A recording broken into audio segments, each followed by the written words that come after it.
Productivity for Women Enterprises Grow project.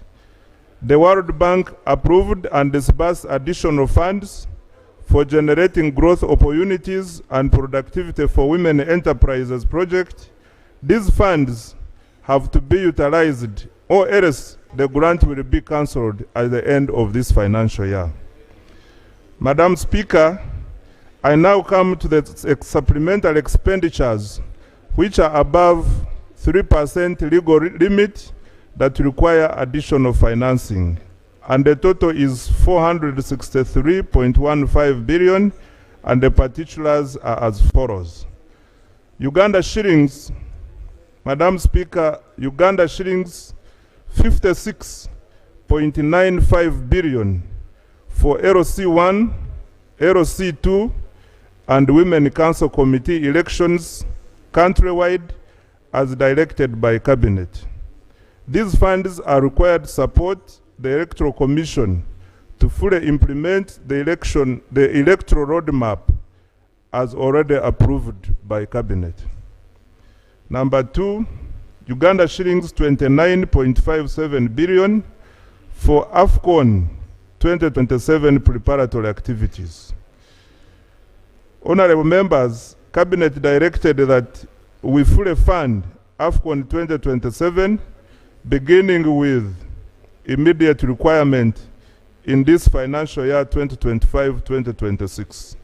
These funds are required to implement the urgent preparatory works, reduce implementation risk, and keep the overall AFCON 2027 preparation program on schedule. The activities include the following. 1, Uganda shillings 14.1 billion for preliminary works at Kabalega International Airport. This one will go to Ministry of Works. 2, Uganda shillings 8.03 billion for priority road works and associated support activities in Chira Municipal Council. 3, Uganda shillings 3.06 billion for pitch improvement at Kadiba Football Stadium. 4, Uganda shillings 0.31 billion for branding of host cities and content production for the destination Uganda documentary. 5, Uganda shillings 1.17 billion for Hoima City and Masindi Municipality to finance sanitation and road safety interventions. 6, Uganda shillings 1.02 billion for meteorological and aviation safety support system. 7, Uganda shillings 1.8 billion for water utility preparatory works for the Hoima cluster. Madam Speaker, we also require Uganda shillings 132.9 billion for outstanding obligations under Uganda Police Force. These obligations resulted from outstanding allowances and feeding expenses for special police constables hired during the general elections and contractual obligations for procurement of the 324 troop carriers. 2, Uganda shillings 23.21 billion as counterpart funding for wage to operationalize the newly constructed seed schools under the World Bank Uganda Intergovernmental Fiscal Transfer UGIFT program. And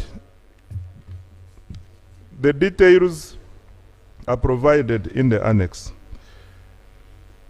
5, Uganda shillings 107.52 billion for wage, pension, and gratuity shortfalls resulting from in-year salary enhancement undertaken by the Ministry of Public Service. 6, Uganda shillings 110 billion to cater for classified expenditures under Vote 002 State House. And 7, Uganda shillings 3 billion to cater for budget shortfalls for the swearing-in and inaugural ceremony. President-elect 2026, His Excellency Yoweri Kaguta Museveni, under vote 001, Office of the President. Madam Speaker, I had already earlier mentioned how this supplementary will be financed. I now conclude as follows. Honorable colleagues, given the critical nature of these expenditures requirements, I pray that you consider and pass this supplementary to enable government meet these requirements as we come to close of the financial year, and all of them cannot wait for the new financial year. I beg to move for the House's consideration. Thank you. Right, Thank you, Honorable Musasize. Also in the VIP gallery, we have Honorable Kitty Peter from Tow County, Boko. We have Honorable Aduhairaire Arthur Kazora from Ruhinda. You're most welcome. Thank you for coming. Yes, you've heard the supplementary that a shadow.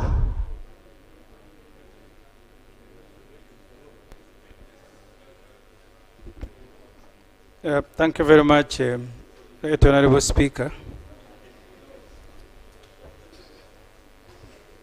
First of all, from what the Minister has read, in my opinion, nothing qualifies to be an emergency. But I want to begin by thanking NRM Whip for the good mobilization.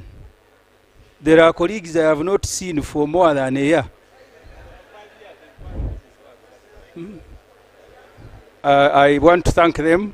Honorable members, all these members of parliament have been coming here.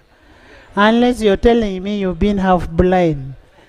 Leave my members of parliament, they have been coming to the house. Madam Speaker, I agree. When we are processing the budget, all these seats were empty. But I want to thank them. I am only fearing, because last time when SFC invaded us, they were standing like many of those NRM MPs in the corners. Honorable. Can I now move Honorable. to the motion? Yes.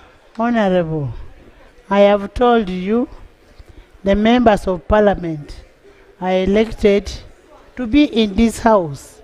So when you say that you've not been seeing these members of parliament, that is an insult to yourselves. And I am sorry, Madam Speaker, I didn't mean to offend anyone. But if there are colleagues who have come for voting, Madam, you can ask them to excuse themselves. We need some air. These ones who are standing everywhere, they will be notified that voting has started. Can you bring? There is an order. There is an order. Right, Honorable Speaker. Is my senior friend and brother, Semuju, in order to begin calling us SFC like you do not know us. You have been seeing us in this house. And then you are there saying you want fresh air. So you are going to get out, I sit where you are seated. Because I'm respecting you to sit while you talk, and I'm here. So the order is Semuju in order to begin calling us SFCs when he knows that we are members of parliament, really. And then you want fresh air. You go out, we sit where you sit. But Honorable Semuju, for me, I have enough fresh air. If you're squeezed there, just bring your seat next to me. Come and sit next to me. Because to the best of my knowledge, this place is very high. The hair here is good enough for everybody. And nobody who is standing here is an SFC. Why do you Madam talk Speaker, about SFC? I was just sympathetic. If they don't care, they can continue standing, and I withdraw. I was just sympathetic to them. But the motion, Madam Speaker, we have just considered the budget.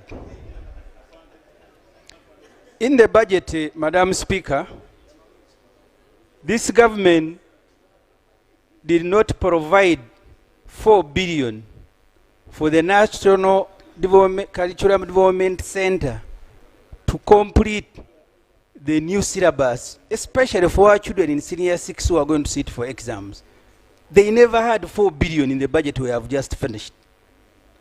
They also denied UNEB 80 billion to train teachers who are going to mark senior 6, the first group that is going to sit under a new curriculum. And in their mind, they have money to organize the ceremony. Because the president can be sworn in. When he captured the power, he was sworn in here at the staircases of Parliament. And the sun rose and said, but you have children, 100,000. They are going to sit for exams. You did not find 2 billion for National Curriculum Development Center to complete their 34 subjects. You never gave UNEB 8 billion for them to train teachers to go and mark these children.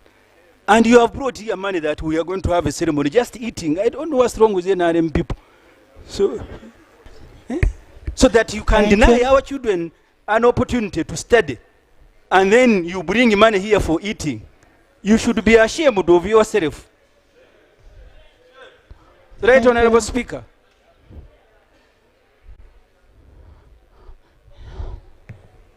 Thank you, Right Honorable Speaker. Right Honorable Speaker, Honorable Semuju now wants to go beyond his appropriation role to now budget execution. Madam Speaker, in the budget we passed, all those votes he's mentioning were appropriated money for. Yes. And what his... Honourable members, why are you shouting like we're in national They were appropriated for, but Madam Speaker, the common practice, which all colleagues know, that every vote comes to this House with unfunded priorities. So he's just taking us to the list of unfunded priorities, which is a wish list. There is what you want and what we can provide. And we were satisfied that what we provided is sufficient to make the votes run through the year. If there is anything along the way that we didn't provide for, if something occurs during implementation of the budget, we shall now come back here and ask for the money. Honourable members, it is this same government that brought the new curriculum. And it is to the best interest of government to ensure that the new curriculum is implemented. Can I hear from the Prime Minister? Let me hear from Lob first before.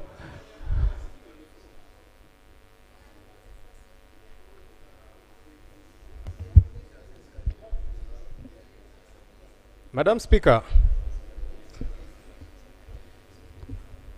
you see, there is a reason why our laws are to a great extent very clear. The Public Finance Management Act provides for supplementaries. They are within the law. But there is a coding, there is a justification for supplementary budget. Unforeseeables. I am struggling, really struggling to understand how unforeseeable some of these things are, in all honesty. That we have got to do it in a haste. You said this is our last supper, our last sitting, you said. I did not say that. You used the words last supper, Madam Speaker. I don't know what you meant. But you used it twice. Anyhow, Madam Speaker, we are closing down as Parliament, and we seem to be in a haste to appropriate money for what we are saying is unforeseeable. I am struggling to understand how unforeseeable some of these things are. We've talked about the inaugural ceremony. There is money for ATIAC, Right Honourable Speaker, 37.9 billion. We have been here and we have screamed our voices hoarse about projects like Atiak. There is another one, Day by a Farmer. Honorable Musasizi, I want you to listen on Atiak. Madam Prime Minister, don't interrupt Honorable Musasizi. He needs to listen to these critical issues. We have talked about Day by a Farmer, which was given free money, 778 billion. Money was given to Inspire Africa Coffee Factory in Tungamo, 180 billion plus. Roko, 260 billion shillings plus.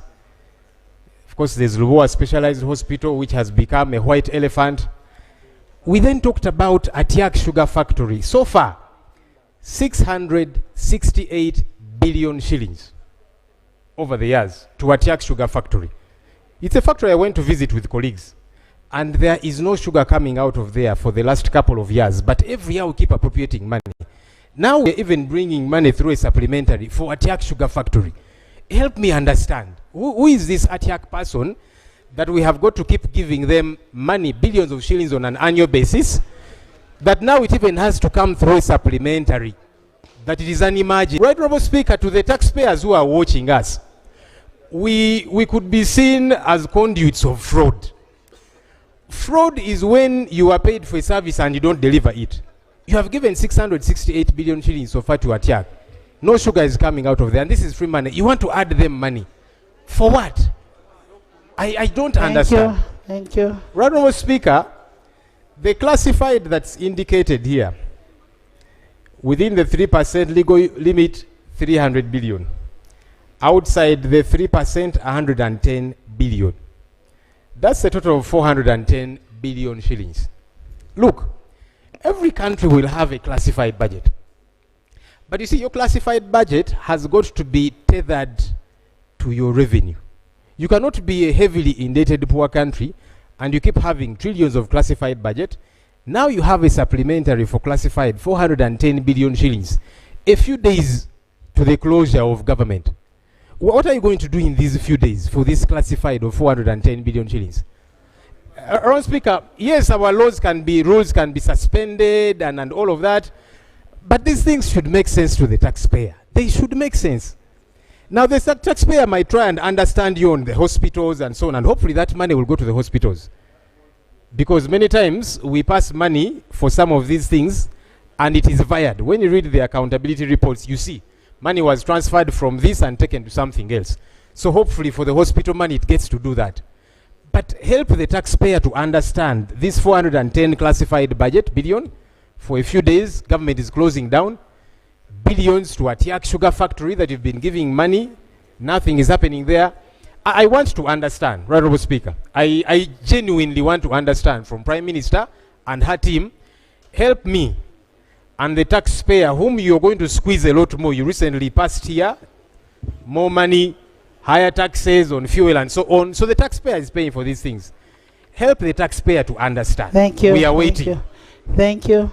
Honourable Musasizi.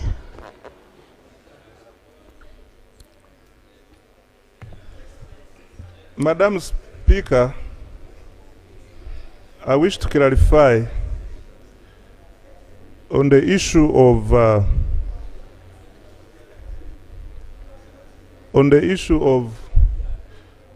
3% and above 3%. Madam Speaker, this schedule, I have justified it in 3 categories. We have expenditures which are within the 3% legal limit, amounting to 519 billion. And here, Madam Speaker, we have already spent, we have come here to seek for retrospective approval of the schedule. And this is where Atiak Sugar falls, in the 3% which we have already spent. Then we have a schedule that is budget neutral. Then we have this one, which requires additional financing, where we need authority of parliament to spend, amounting to 586.16 billion.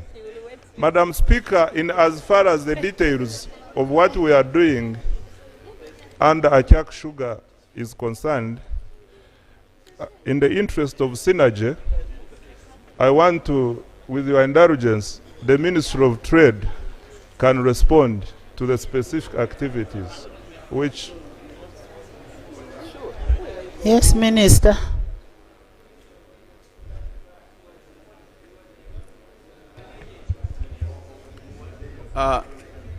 Thank you, Madam Speaker and colleagues.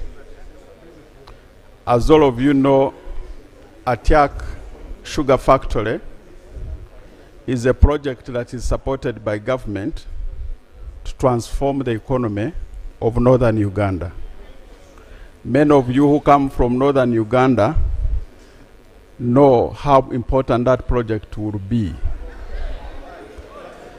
Madam Speaker, we have funded Achak Sugar Factory to do a number of activities.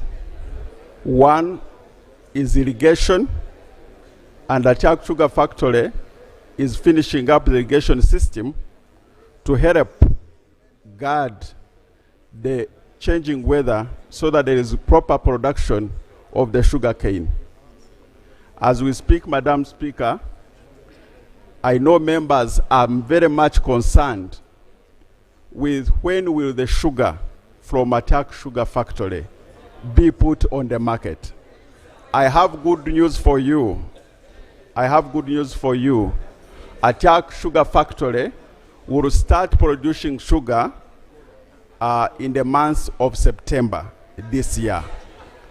The irrigation has ended. 2026 will have sugar. So we should be able to support this sugar factory so that we have the factory running in September 2026. Let's hear from the chairman of Acholi Parliamentary Group.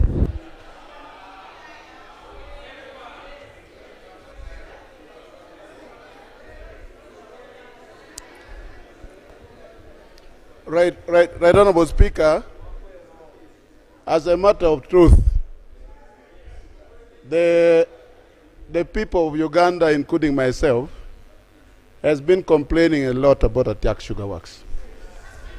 What Ugandans want to see is the sugar. But unfortunately, the production started in Achak Sugar Works.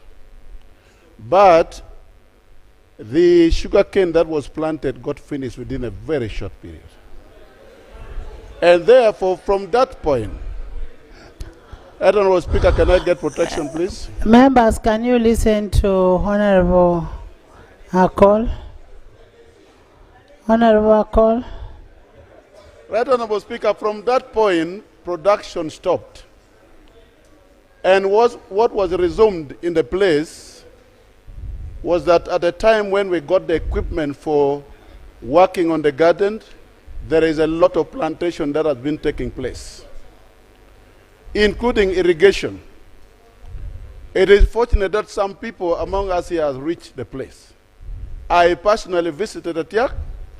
What I want us, including myself, who is also complaining, we need to be patient now and wait for the production to start. I am happy that as the Ministry of Trade, they have taken more steps to make sure that the money which is given in Achak Sugar, some of the money will be paid back to the government, including taking some of the property of Achak Sugar Works.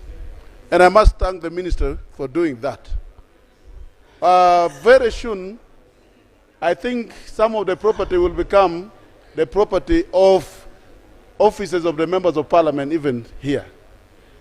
So for that matter, what I can assure you, Right Honorable Speaker, is that there is a lot of progress and production is going to start. That is all I can say.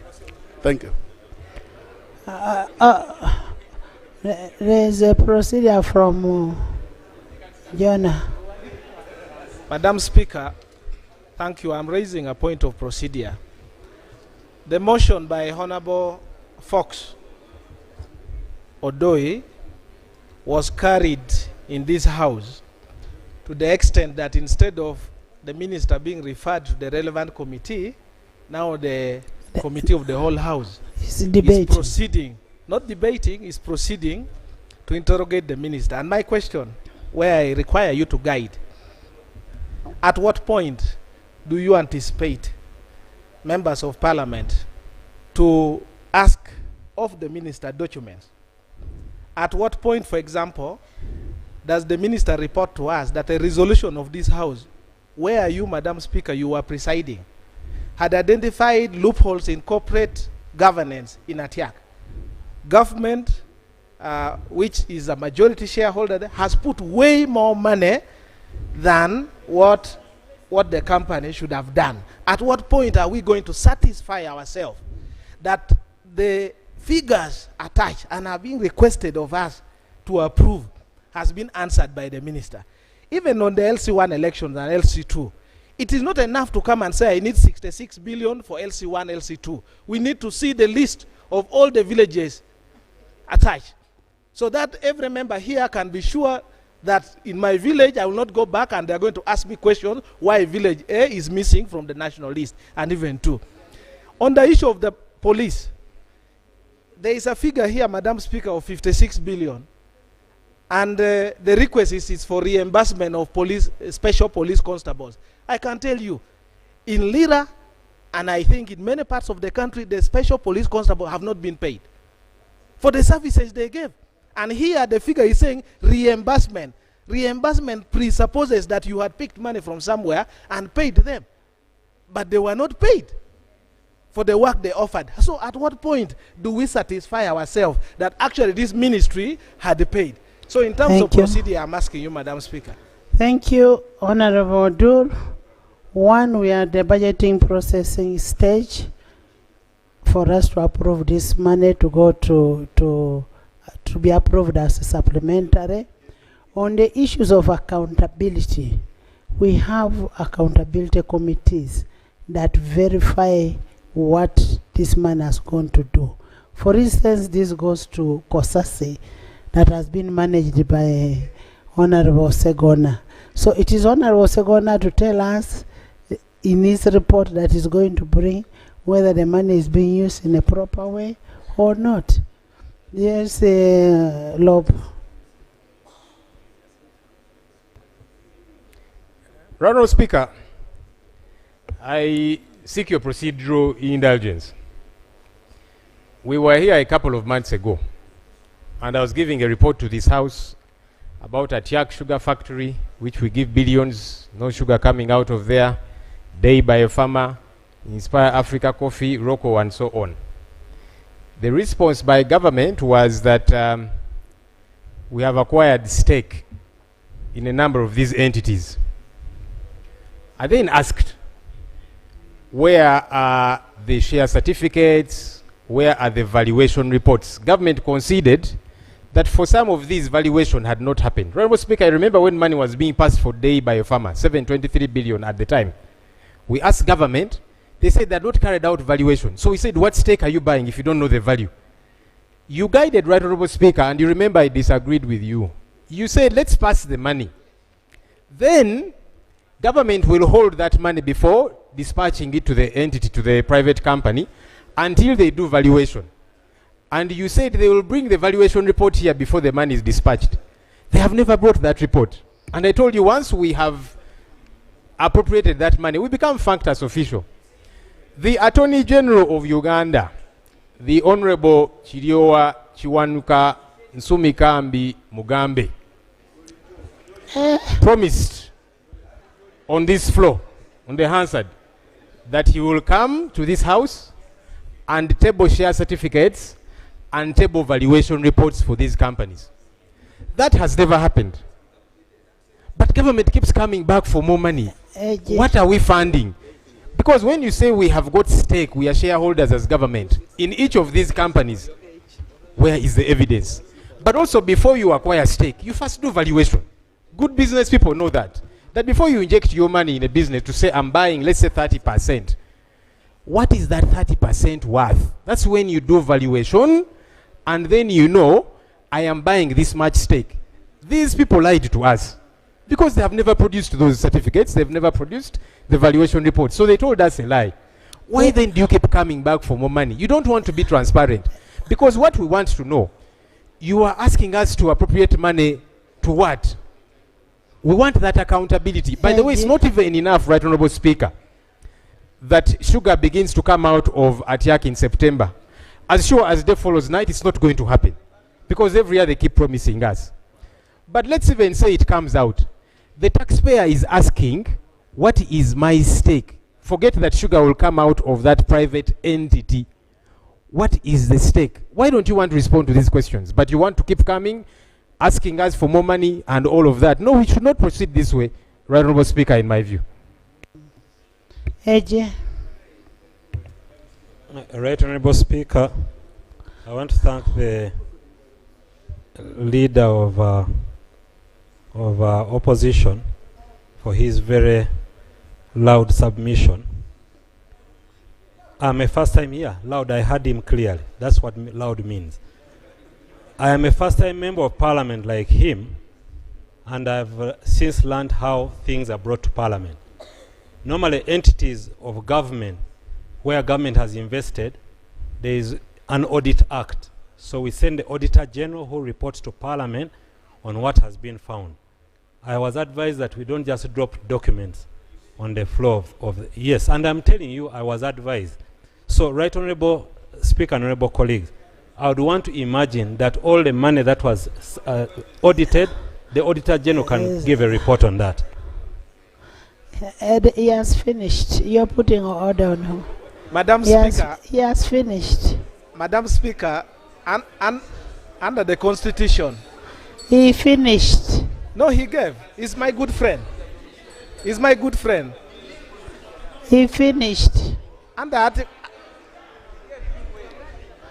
Honourable members. This is the chief advisor to government. Honourable members. Honourable members.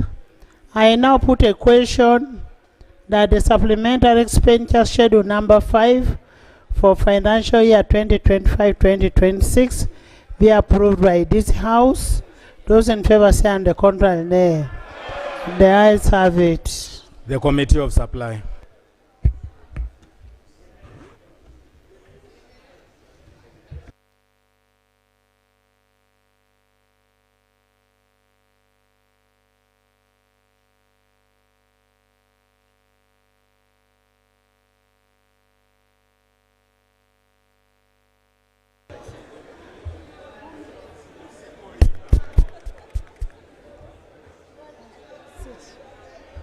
Honourable members, kindly sit. My son, Francis.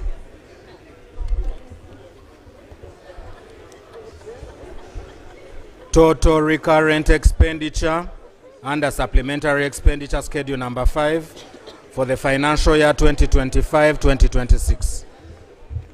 Honourable members, I propose a question that a total sum of Uganda shillings 894 billion 548 million 183,558 shillings be approved as a total recurrent expenditure under the supplementary expenditure schedule number 5 for financial year 2025-2026. Those in favor say and the contrary nay. The ayes have it. Honourable, I now put a question that a total sum of Uganda shillings 894 billion 548 million 183,558 shillings be approved as a total recurrent expenditure under the supplementary expenditure number 5 for financial year 2025-2026. Those in favor say and the contrary nay. The ayes have it. Total development expenditure under supplementary expenditure schedule number 5 for the financial year 2025-2026. Can I have order? Can I have order? Honorable members, I propose a question that the total sum of Uganda shillings 210 billion 614 million 540,809 shillings be approved as a total development expenditure and a supplemental expenditure schedule number 5 for financial year 2025-2026. Those in favor say on the contrary nay. The ayes have it.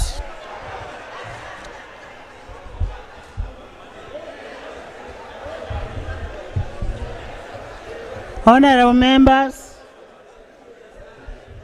I now put a question that a total sum of Uganda shillings 210 billion 614 million 540,809 shillings be approved as a total development expenditure under the supplemental expenditure budget schedule number 5 for financial year 2025-2026. Those in favor say on the contrary nay. The ayes have it. Grand total supplementary expenditure under supplementary expenditure schedule number 5 for the financial year 2025-2026. Honorable members, I am going to miss some of you so much in the 12th Parliament. You're such amazing guys, eh? Honorable members, I propose a question that a grand total sum of Uganda shillings 1,105 billion 162 million 724,367 shillings be approved as a grand total under supplemental expenditure schedule number 5 for 2025-2026 under the various votes that were deliberated or mentioned by the Minister of Finance and under the votes that are in the schedule. Those in favor say on the contrary nay. The ayes have it. Honorable members, I now put a question that a grand total sum of Uganda shillings 1,105 billion 162 million 724,367 shillings be approved as a grand total supplemental expenditure and a supplemental expenditure schedule for number 5 for financial year 2025-2026 for the various votes that are in the schedule. Those in favor say on the contrary nay. The ayes have it. Motion for the House to resume. Honorable Minister.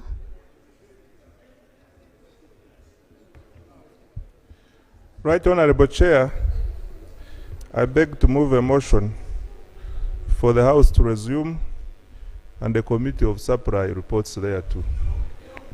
I put a question that the House resumes and the Committee of Supply reports thereto. Those in favor say on the contrary nay. The ayes have it. Stand up.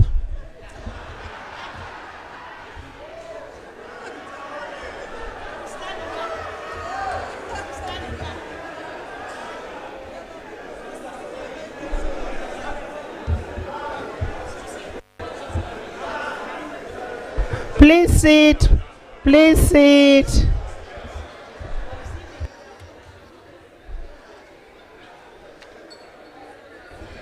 Report of the Committee of Supply. Honorable Minister.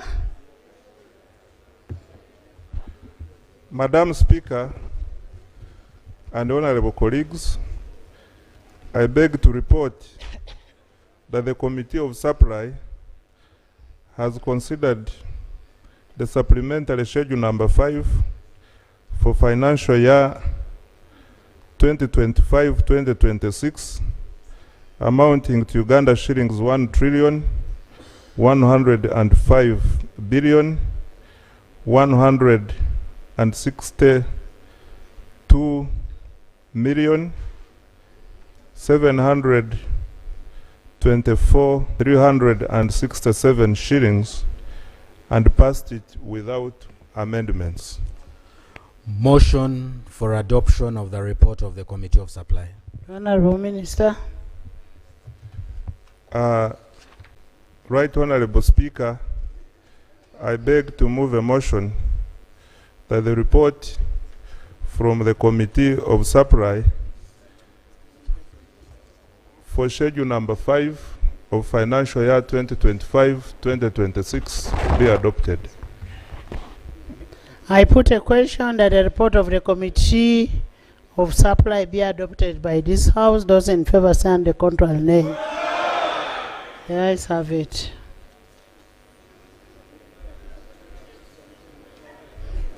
Honorable Member, thank you. I will instruct the clerk to capture the details and supply it to finance. Next item. Item 12 on the order paper. Bill second reading. The Protection of Sovereignty Bill 2026.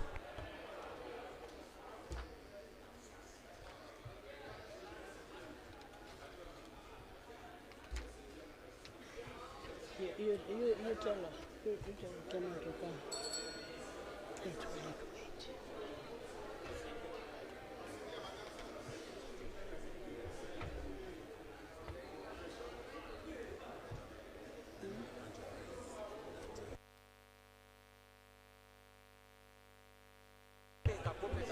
Thank you, Right Honorable Speaker.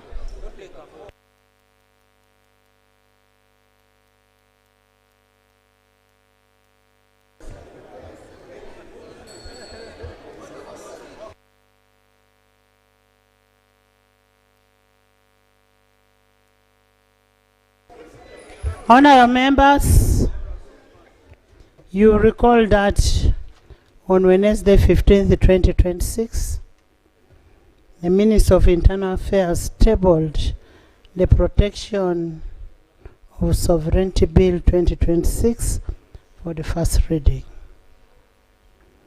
Pursuant to Rule 135 of the Rules of Procedure of Parliament, the bill was referred to a joint committee of Defense and Internal Affairs and Legal and Parliamentary Affairs. The committee has concluded the consideration of the bill and is ready to report. And pursuant to Rule 136(1) of the Rules of Procedure, I will invite the Minister to move his motion for the second reading before I will give you to bring your issue. Please. Honorable, let him first move, then I will give you to bring your issue. Okay?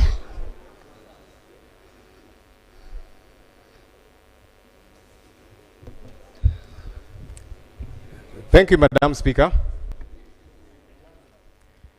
Madam Speaker, the bill you have invited this House to consider is a government bill. I saw a tweet by the head of government and a letter signed by retired General Yoweri Kaguta Museveni Tibuhaburwa. Sabalwanyi. That's not part of the names. So, in his letter, Right Honorable Speaker, he actually disowned. Lob, is it in his letter? Yes. Can I Let have me a copy? submit, Right Honorable. No, I want us to talk with evidence. Can we lay the letter on table? I came prepared, Madam Speaker. Here is a copy of the letter. I am tabling it. I have never seen a letter from State House in white. Madam Speaker, this is a copy of the letter, and I am tabling it. Normally we table documents, then they can be processed and authenticated and so on. But let me raise the point I was raising, Madam Speaker. In this letter, he disowned the bill that was tabled by the Minister of State for Internal Affairs. In fact, he was appalled, wondering what it is that we were debating. Also, what bothered me, Madam Speaker, in his letter he said he called the two chairpersons of committees regarding this bill.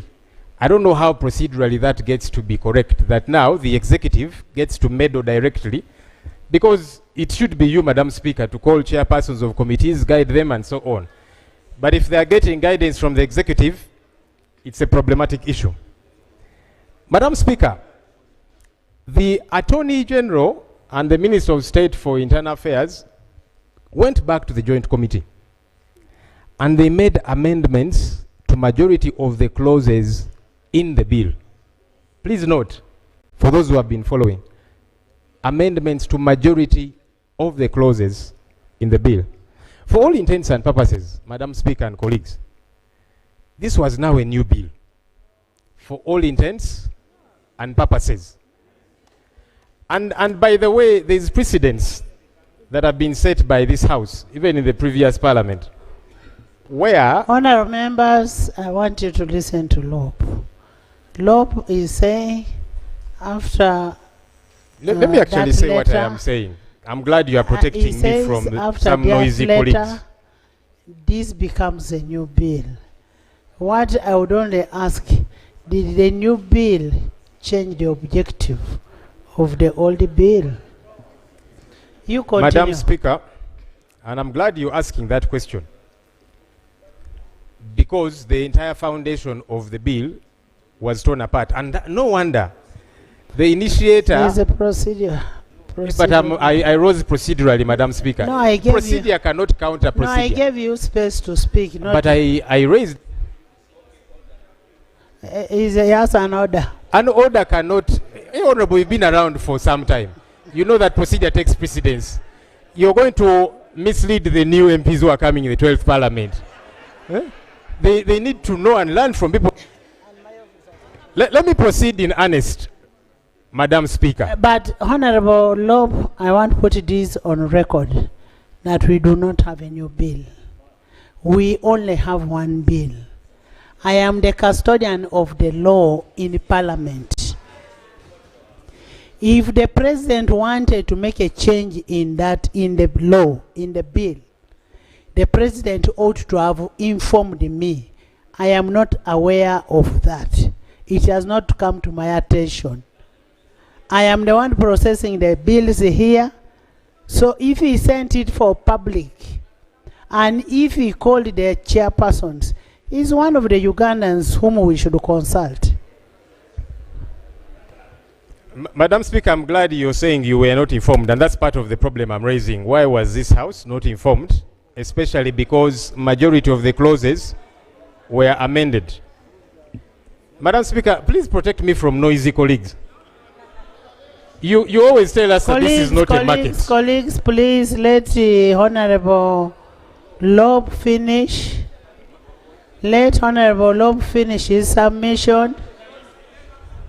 No. Honorable members, let's be calm. I am the custodian of the law here. I don't have a new law. I don't have a new bill. So after Honorable has finished, I will ask the minister to move his bill. You finish. Thank you. So as I was saying, this is me saying, and you will rule and guide. For all intents and purposes, as far as I am concerned, this then became a new bill because majority of the clauses in the bill were changed. And there is precedents where ministers have been told, no, those so many amendments just to withdraw the bill and reintroduce it perhaps. What the Minister for Internal Affairs and Attorney General should have done was to withdraw this bill. Honorable Lope, But Madam Speaker, you're not even allowing me to submit. Honorable Let me Lope, submit. You're the one going to rule. please, Honorable Lope, my brother.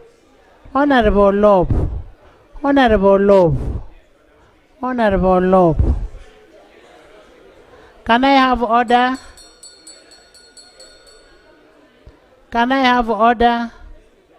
We have now started debating in anticipation. We don't know what the bill is. When the minister moves his bill, that's when we can reject. Huh? Please make my work easy.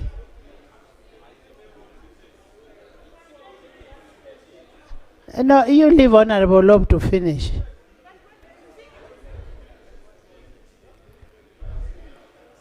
Switch on. Madam Speaker, actually I am seeking to make your work easier.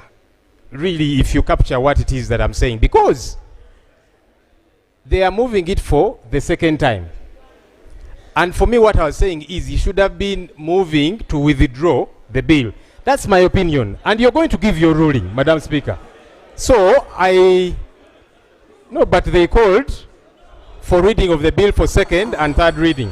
Okay. So let me finish the issue that for me I am raising. Okay. Madam Speaker, also, stakeholders... What is the procedural matter that you are raising now? So the procedural matter I'm raising is, should the Minister of Internal Affairs be withdrawing his bill, and then he goes back for consultation. Can I answer that first? Can I answer that first?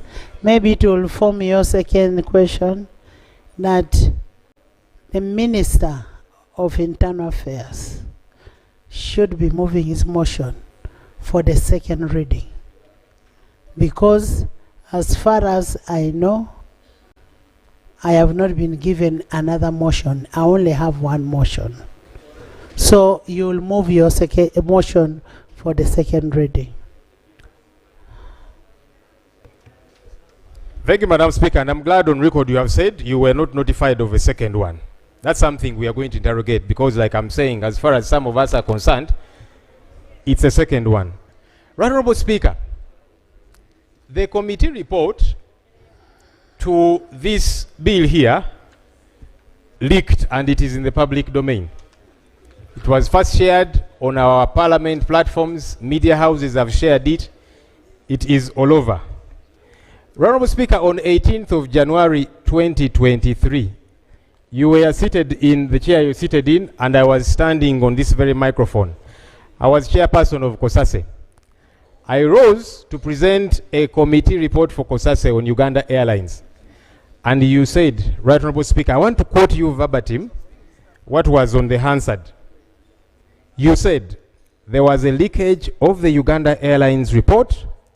A property of this parliament cannot leak, and we continue debating on it. Those were your exact words captured on the Hansard. Honorable Speaker, this report has leaked. So, given that precedent which you said, are we going to go ahead and debate this leaked report? Thank you. Because the precedent was set by yourself. We hope to be first of all, honorable members, in the VIP gallery, I want to introduce Honorable Namlondo Sara, MP-elect from Buyende. You're most welcome. Honorable Naku Fiona, the elect for workers. Most welcome, Fiona Naku. And then we have Honorable Sewagude Robert, representing people with disability, national. You're also most welcome. I have Honorable Matembe, Miriam, and Honorable Emily Otekat. Honorable members, I want to refer you to Rule 14. The report of the Committee on Bills shall, and I'm saying shall, be uploaded on the Parliamentary Information System for the information of members before the report is laid on table. That is 214.14a. This report that was uploaded had my signature. I even said, please place it on the order paper with my very able signature.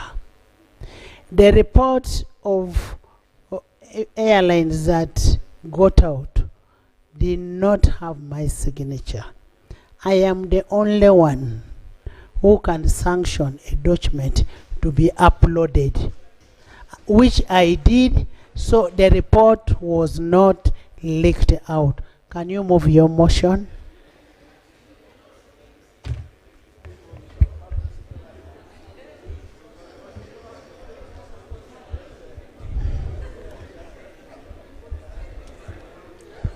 Right Honorable Speaker and honorable members, in keeping with Rule 130 of the Rules of Procedure of this Parliament, I beg to move that the bill entitled the Protection of Sovereignty Bill 2026 be read the second time.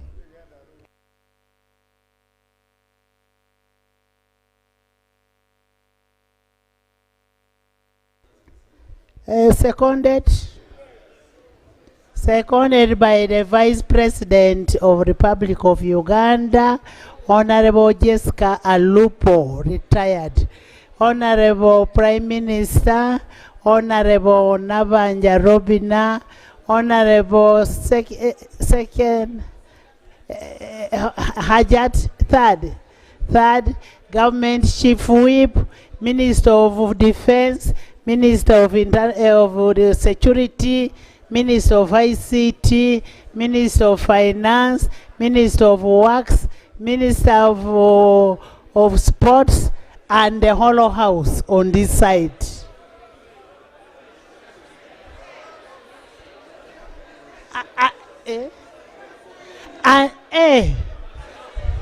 And part of that house, part of the other side, including Chemongesi, Rogomayo.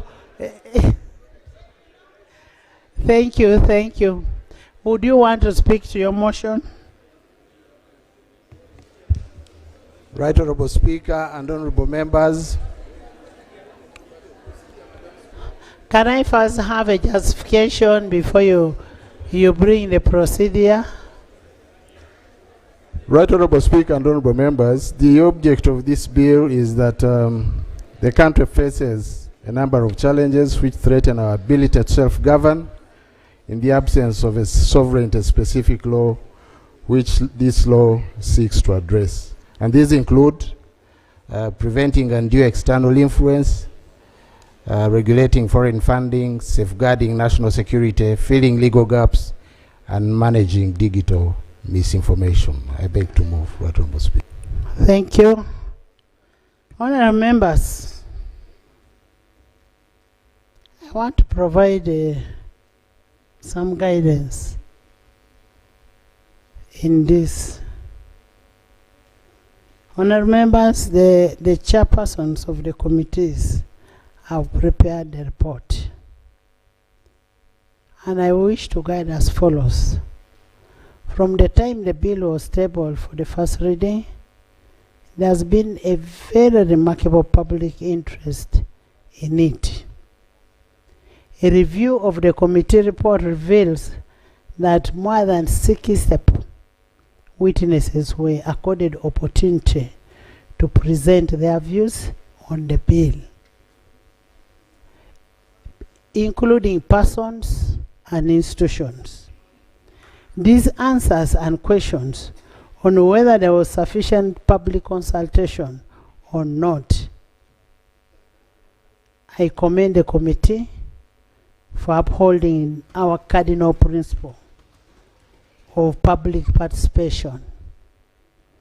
2, there was a considerable debate on the content of the bill, notably the definition of the word foreigner, the scope of application of this bill, the regulatory prudence envisaged in administration and functions, the proposed penalties, the criminal offenses, regulations of foreign policies, registration of agents of foreigners, declaration of foreign funding, and ministerial powers, among others. I have reviewed the report. The committee has established that the contentious matters have been exhaustively handled and addressed as per the public interest. The definition of a foreigner, for instance, was initially brought in a way that was not appealing to the people, but the committee has handled. Now I want members, there's no procedure, I'm giving you guidance. I know I'm touching on your minorities.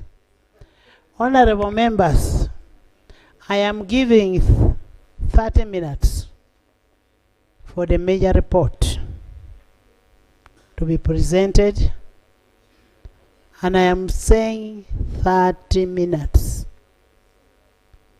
Where is the chair? And I will also give, I am aware that is a minority report. It doesn't matter whether minorities or minority. I am also giving the minority or minorities 30 minutes. If you have 10 minorities, you'll divide 30 minutes by 10 and you'll have 3. Honorable Chair, unanswered, I want timing.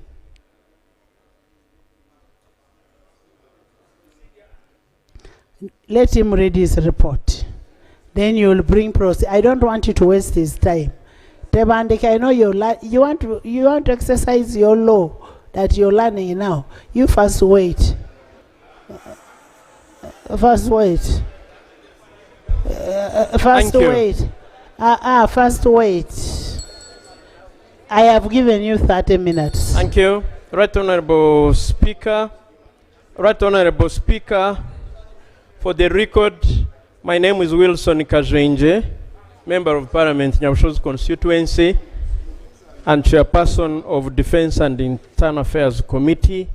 I'll be assisted by my colleague, the Honorable Baka Stephen Mugabi, Chairperson, Legal and Parliamentary Affairs. May I take the honor to lay on the table the minutes of the committee, the joint committees, while processing and considering this report. Thank you, Honorable Speaker. Indeed, I'll take the 30 minutes. Right Honorable Speaker, on Wednesday, 15th April 2026, the Protection of Sovereignty Bill 2026 was read for the first time under Rule 135(1) of the Rules of Procedure of Parliament. You referred to the joint committee made up of Committees of Defense and Internal Affairs and the Committee on Legal and Parliamentary Affairs for scrutiny, and we are now reporting under the same rule of procedure. Right Honorable Speaker, the joint committee here referred to as the committee has examined the bill, taking into account submissions from stakeholders, and now presents this report. This report sets the committee's analysis of the bill's objectives, the key provisions, likely effects, together with a synthesis of stakeholder views and the committee's recommendations to Parliament. The object of the bill. The object of the bill is to enact a law that seeks to provide for the protection of the sovereignty of the people of Uganda. 2, to designate the department responsible for peace and security and the responsible entity for the registration and regulation of agents of foreigners. 3, to provide for the protection of the sovereignty of Uganda and provide for the registration of agents of foreigners, and to regulate the funding and any other assistance to agents of foreigners and for the related matters. Defects in the existing law.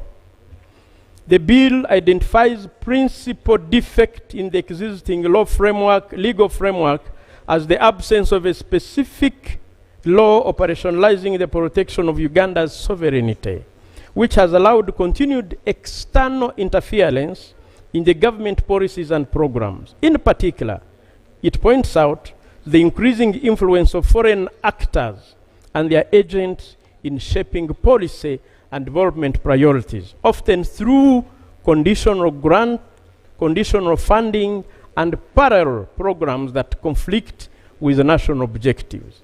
It further highlights inadequate regulation of civil society organizations, especially those receiving foreign funding, leading to concerns about transparency and alignment with the national objectives.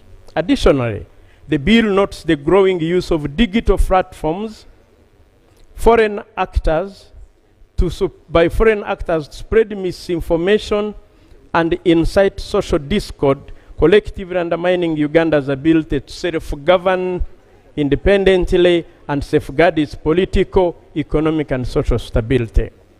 Right Honorable Speaker, what method did we use? Methodology. In considering the Protection of Sovereignty Bill 2026, the committee undertook an extensive and transparent stakeholder engagement process to ensure broad participation. Public notices were published in the dailies, Vision and Monitor, on 17th April. We invited memoranda and views from all interested parties. This was to facilitate meaningful input. The committee suspended the sitting to allow stakeholders adequate time to prepare and submit written memoranda.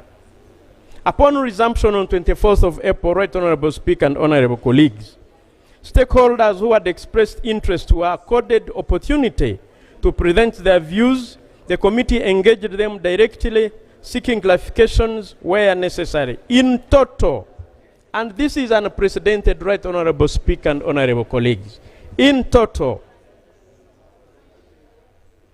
the committee interfaced with 224 stakeholders, clustered under 60 groups drawn from diverse sectors. In the diaspora, the Global Forum Uganda Diaspora Council, whose memoranda included views of Ugandans drawn from 32 countries across all regions that gave their perspectives on the bill. In addition to the hearing from stakeholders who appeared before the committee also took into account the perspectives shared by His Excellency the President in his guidance to the nation through his letter, particularly that was addressed to the Bbago regarding the bill. Following these engagements, Right Honorable Speaker, the committee held further sittings during which the learned Attorney General responded to the stakeholder concerns and proposed refinements to the bill. The interactive process ensured that the review incorporated both legal scrutiny and practical implementation considerations. This structured approach, characterized by open invitations, dedicated submission time, inclusive hearings, responsible dialogue, demonstrates that the committee's work was informed by a wide participatory and national representative consultation process. The stakeholders the committee interfaced with include the following. It is important, Right Honorable Speaker, that this goes on record. We have clustered them like this.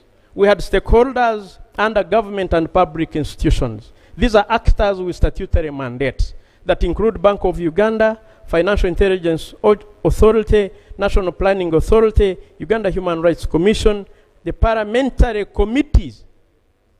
We also had another cluster of legal and professional bodies and organizations that focused on the law, like Uganda Law Society, like East African Law Society, the Law Development Center, Center for Constitutional Governance, that had in their entourage former members and former ministers of government.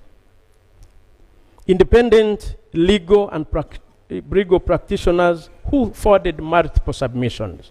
We had political actors and movements, political parties, or politically affiliated formations. These include Alliance for National Transformation, Forum for Democratic Change, National Unity Platform, the People's Front for Freedom, and for the record, the Hansard must capture this, Right Honorable Speaker, that Uganda People's Congress appeared and gave their views, and that the leader of opposition also appeared and gave his views. I'm mentioning it for the capture of the Hansard. We also entertained private sector and business associations that include the Chamber of Commerce, Kampala Arcade Traders Association, Kampala City Traders Association, Uganda Small Scale Industries Association, Uganda National Traders Association, the Gen Z Business Owners Association, Innovation Village, the startup ecosystem, and the independent private sector consultants. We did not stop there. We entertained financial, insurance, economic sector actors. These include the sector-specific institutional stakeholders that include Uganda Bankers Association, supervised financial institutions like banks, mobile money operators, via sector submissions. We also entertained Payment Service Providers Association. We also entertained Uganda Forex Bureau and Money Remittances Association. They too appeared and gave their views. We also considered digital, telecom, media actors in communication, broadcasting, and digital economy, include communication sector operators, National Association of Broadcasters, media practitioners, journalists, and journalism practitioners. We also entertained the civil society and non-government organizations, both domestic and international civic actors that include Anti-Corruption Coalition of Uganda, Foundation for Human Rights Initiative, Legal Aid Service Providers Association, the Rotary Uganda, Women Pro Bono Initiative, Country Directors of International Network, and various national NGOs also submitted. We also entertained international organizations and development actors under these multinational organizations and international cooperation actors. These include United Nations Country Team, international NGO community, collectively represented. We did not stop there, Right Honorable Speaker and Honorable colleagues. We entertained the labor, religious, and social institutions that include NOTU, that include Interreligious Council of Uganda, that include Muslim Organizations Coalition, and other faith-based organizations. We entertained health, scientific community, and public health research institutions, e.g., Uganda Medical Association, Uganda Virus Research Institute, Peoples Living with HIV advocacy groups. We also entertained education and academic sector that include Makerere University Academic Staff Association, universities and academic researchers, student groups, and members of the guild also submitted. National Union of Disabled Persons of Uganda, Uganda Lawyers Voice on Climate Change, Gender Rights and Advocacy, Climate Advocacy groups. We also entertained diaspora, transnational communities, Ugandan actors, the Global Forum. This is an organization that groups all Ugandans in the diaspora. The Cheyo Association, NUP, NUP Diaspora Chapter, individual diaspora submissions. We went further and entertained professional and individual submissions. These are unaffiliated and cross-cutting. Independent consultants, individual citizens, business professionals, researchers. Right Honorable Speaker, we consulted documents. Consequently, the committee recommendations reflect a balanced synthesis of stakeholder perspectives in the key findings and salient observations. Right Honorable Speaker, permit me to present key findings and salient observations on the Sovereignty Protection Bill of 2026. Introductory consideration, looking at the scope and interpretation of Clause 2. Before presenting its findings, the committee found it prudent to clarify the key interpretive issue of Clause 2, which is application of the bill. Clause 2 sits at the core of the legislative framework, and it defines the reach of the law and it determines who is regulated and what circumstances and for what conduct. The committee reviewed the Honorable Attorney General's comments, noting that Clause 2 limits the bill to specific activities tied to foreign influence. According to the learned Attorney General interpretation, the bill does not apply to a person generally, to all persons generally, that it applies only to persons acting as agents of foreign actors, and that even then, only where such a person is engaged in specific conduct, including influencing government policy, political processes, or public decision-making for the interest of foreigners. The Attorney General clarified that Clause 2 is meant to limit the bill, not to expand it. He guided that it applies only to agents of foreign actors and only when they engage in specific influence-related activities, e.g., affecting government policy, policies, or public decision-making. In addition, the learned Attorney General noted that the bill is activity-based, not identity-based. So ordinary transactions like remittances, businesses, family support are excluded unless tied to regulated influence. On this reading, the bill presented a targeted regulatory instrument aimed at structured foreign influence operations rather than legitimate international engagement. However, the committee observes that this interpretation, while persuasive as a matter of policy intent, is not shared by the majority of stakeholders. There is a gap between the AG's intended narrow scope and how the bill is actually drafted. When Clause 2 is read together with broad definitions in Clause 1 and the expansive list of activities, including concepts such as influencing public opinion and activities that the minister may prescribe, stakeholders interpreted the bill as having a much wider practical effect. The East African Law Society, for example, in their submission, warned that the term agent of a foreigner in Clause 2 could apply to regular economic, professional, and family connections, such as employees of foreign businesses, traders, and those receiving support from relatives abroad. The Law Development Center noted that in Clause 2 does not distinguish harmful actions from lawful ones. So the people could be held liable simply because of their associations, not because they caused any actual harm. This divergence, Right Honourable Speaker and Honourable colleagues, reveals a fundamental issue. The intended limitations of Clause 2 are not sufficiently clear on the face of the law, creating uncertainty as to the boundary between harmful foreign influence and legitimate activity.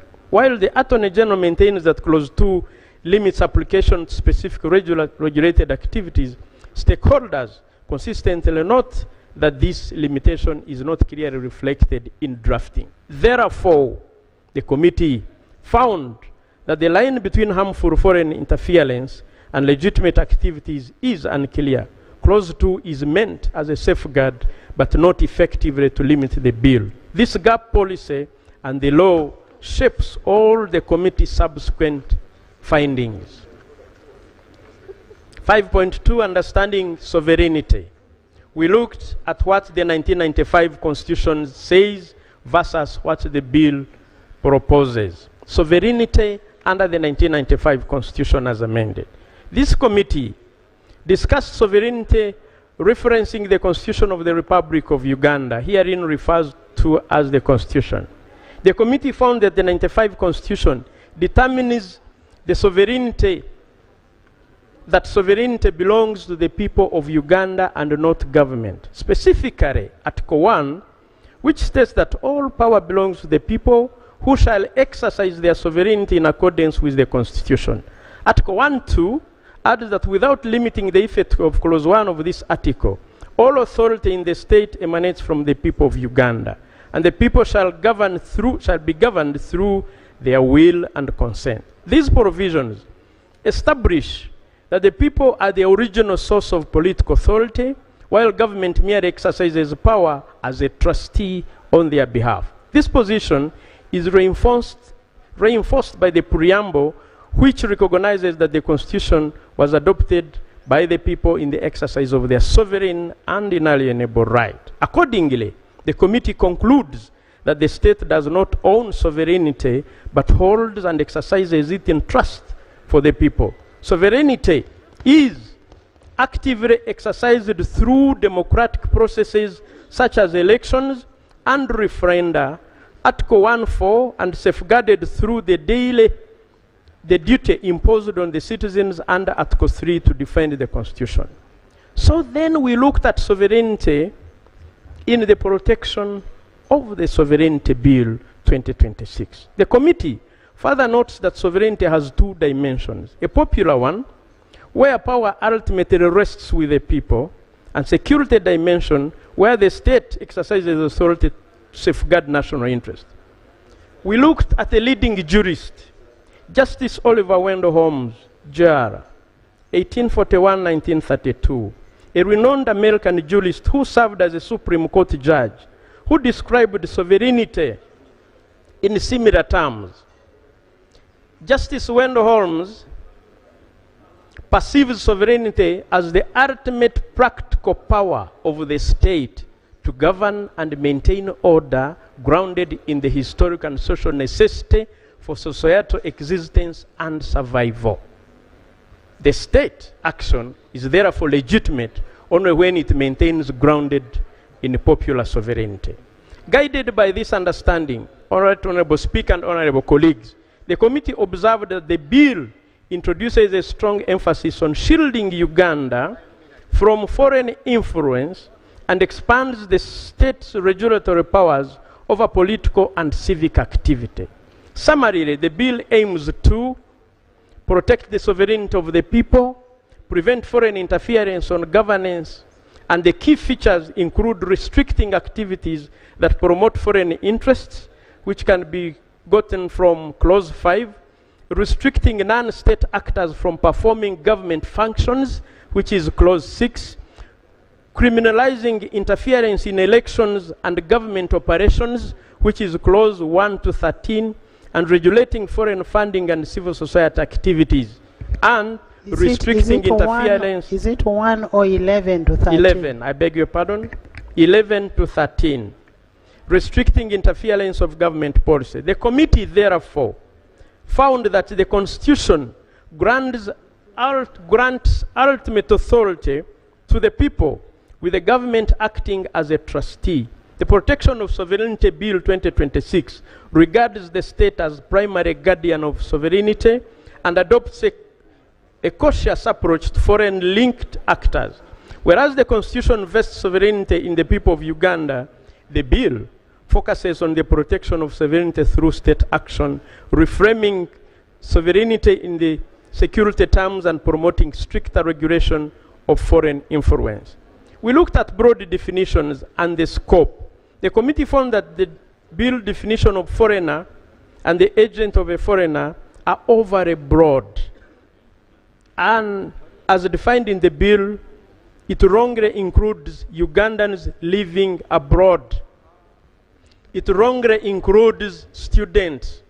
It wrongly includes researchers. It wrongly includes professionals working in international partners. It wrongly includes government ministries, departments and agencies exercising regulatory authority under any act of parliament, and organizations and companies that simply have foreign investors or cross-border businesses. Instead of targeting harmful foreign interference, the bill inadvertently ends up covering normal economic, academic, and community activities. This, Right Honorable Speaker and Honorable colleagues, blurs the line between harmful foreign interference and ordinary lawful activities, it making everyday economic, academic, and civic engagements legally risky. Clause 1 and 2 are specifically powerful in determining who is regulated and punished, and even raising constitutional questions about citizenship by classifying Ugandans abroad as foreigners. Stakeholders warned that this could criminalize normal cooperation, such as research, education, and diaspora support. In fact, the Law Development Center has termed it as regulatory contamination, where indirect foreign links extend liability across entire economic and social chains. The committee therefore recommends, 1, that to restore legal precision, to ensure proportionality, and to align the bill with constitutional principles and practical realities, the committee recommends the following. Amend the definition of a foreigner to limit it to non-citizens and foreign registered companies. Amend the definition of agent of a foreigner to only include people who formally and knowingly act on behalf of a foreigner to influence public policy, elections, or national security. Insert new definitions of words and phrases used in the bill to improve clarity. Insert an intent requirement, which the land colleagues call mens rea, so liability only arises with deliberate influence. 5, insert a clause explicitly protecting legitimate economic, academic, humanitarian, developmental, and civic activities to prevent misinterpretation and ensure lawful activities are not captured by the bill. 5.4, creation of a parallel regulatory regime. The committee observed that the bill creates a new approval and monitoring system under the Ministry of Internal Affairs. However, many sectors in Uganda are already tightly supervised by strong regulators, these include Bank of Uganda, Financial Intelligence Authority, the Uganda Communications Commission, Insurance Regulatory Authority, and university councils. Stakeholders argued that the bill repeats work already done by these regulators and may create conflicting rules instead of improving oversight. This duplication can lead to confusion about which rules apply, multiple reporting requirements, and uncertainty for businesses and institutions. For example, both telecommunications and banking sectors already operate under strict regulatory systems. Adding another regulator with similar powers could disrupt systems that are currently functioning well. The committee notes that these sectors are already governed by detailed laws and licensing frameworks. Stakeholders also warn that the bill could create a parallel system, quote unquote, run by a security-linked department that may not have technical expertise of existing regulators. Media organizations, too, pointed out that the issues such as foreign funding, transparency, external influence are already addressed under current laws, including anti-money laundering legislation and the NGO regulation. The private sector representatives highlight the economic impact of the bill, more uncertainty, more regulators to certify, and higher costs of doing business. Stakeholders caution that the bill risks creating duplication, institutional conflict, and opportunities for forum shopping. The committee recommends, therefore, that in light of these concerns, the committee recommends that all institutions and individuals already supervised by a regulator established under an act of parliament should be exempted from the bill. Concentration of executive power in the minister. The bill gives the minister responsible for internal affairs wide and layered powers. These include authority to 1, define the key terms used in the law, 2, approve or reject the foreign funding, 3, register or cancel organizations, and determine how the law will operate through regulations. The committee notes that while each of these powers may be common in isolation, their combination in a single office creates a system where participation in economic, civic, or institutional activities depends heavily on the minister's approval. This raises deeper constitutional concerns not just about administrative efficiency, but about the overall design of governance. The committee elaborates these issues under three major themes, from regulatory oversight to discretionary control, where stakeholders observed that the minister's power and the role goes beyond implementing the law.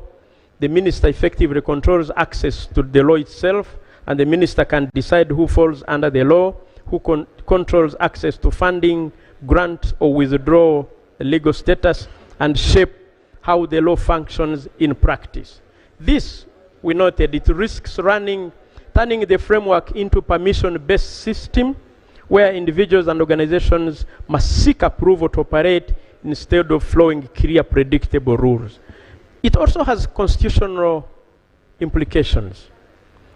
This concentration of authority raises significant constitutional concerns. It weakens the separation of powers by placing too much control in one office. It reduces checks and balances from independent institutions. It increases the risk of unfair or arbitrary decisions, especially where the bill lacks clear procedures, timelines, or appeal mechanisms. A system that relies on discretion rather than clear rules undermines legal authority, undermines legal certainty and public trust. We also looked at reframing sovereignty.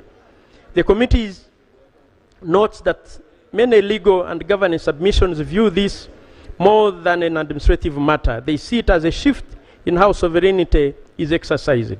Instead of power flowing through established institutions and the people, it risks being concentrated in one single office. From human rights perspectives, any limitation on rights must meet three tests. 1, legality, necessity, proportionality.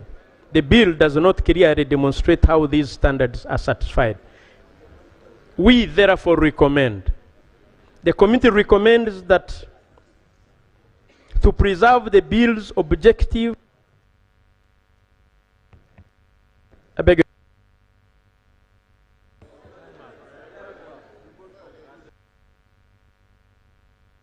Can I conclude? Thank you. Let me read.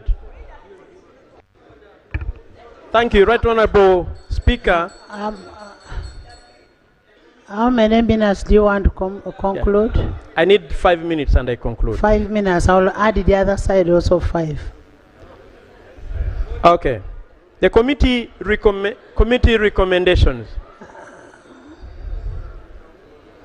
To preserve the bill's objective while restoring institutional balance and constitutional compliance, the committee recommends the following amendments.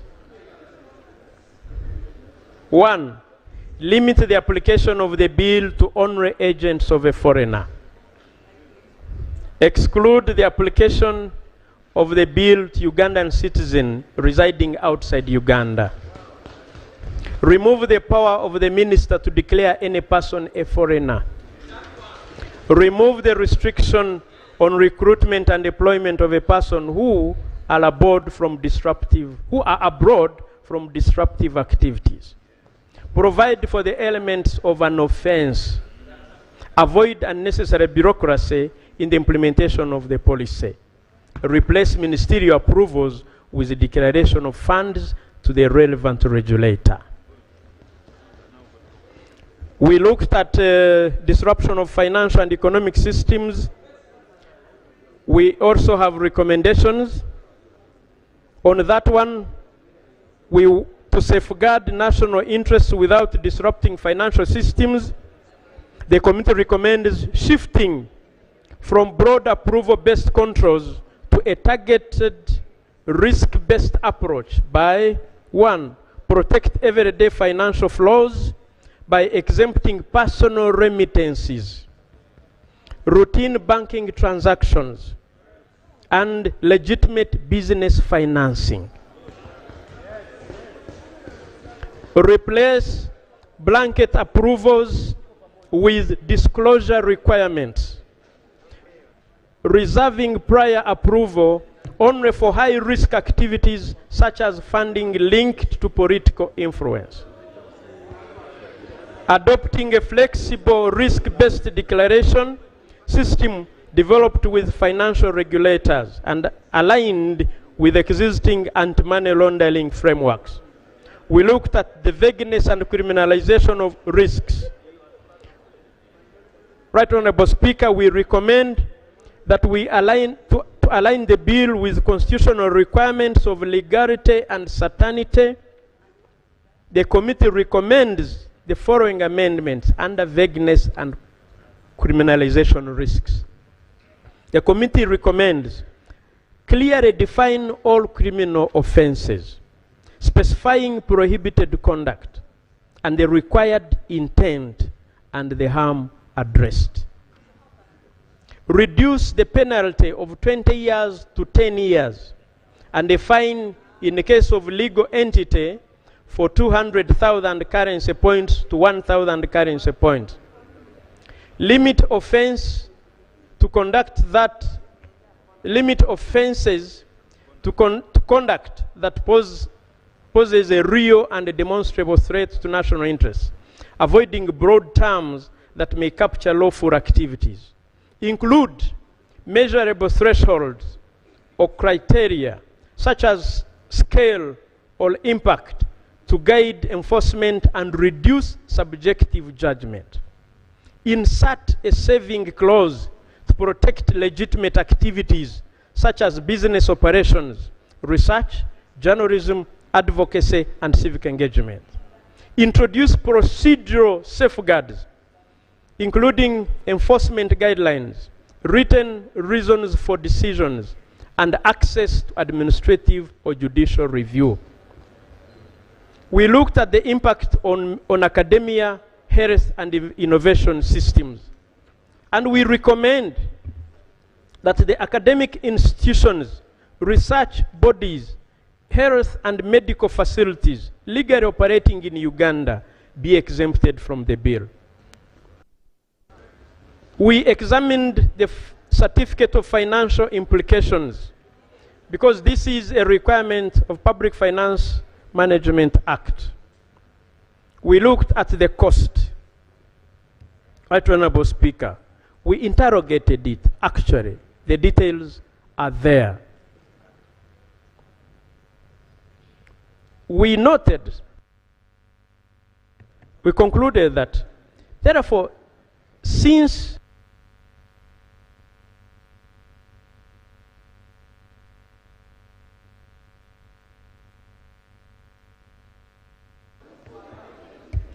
in conclusion, Right Honorable Speaker, in conclusion, the committee undertook extensive consultations, and the views received reveal a shared concern.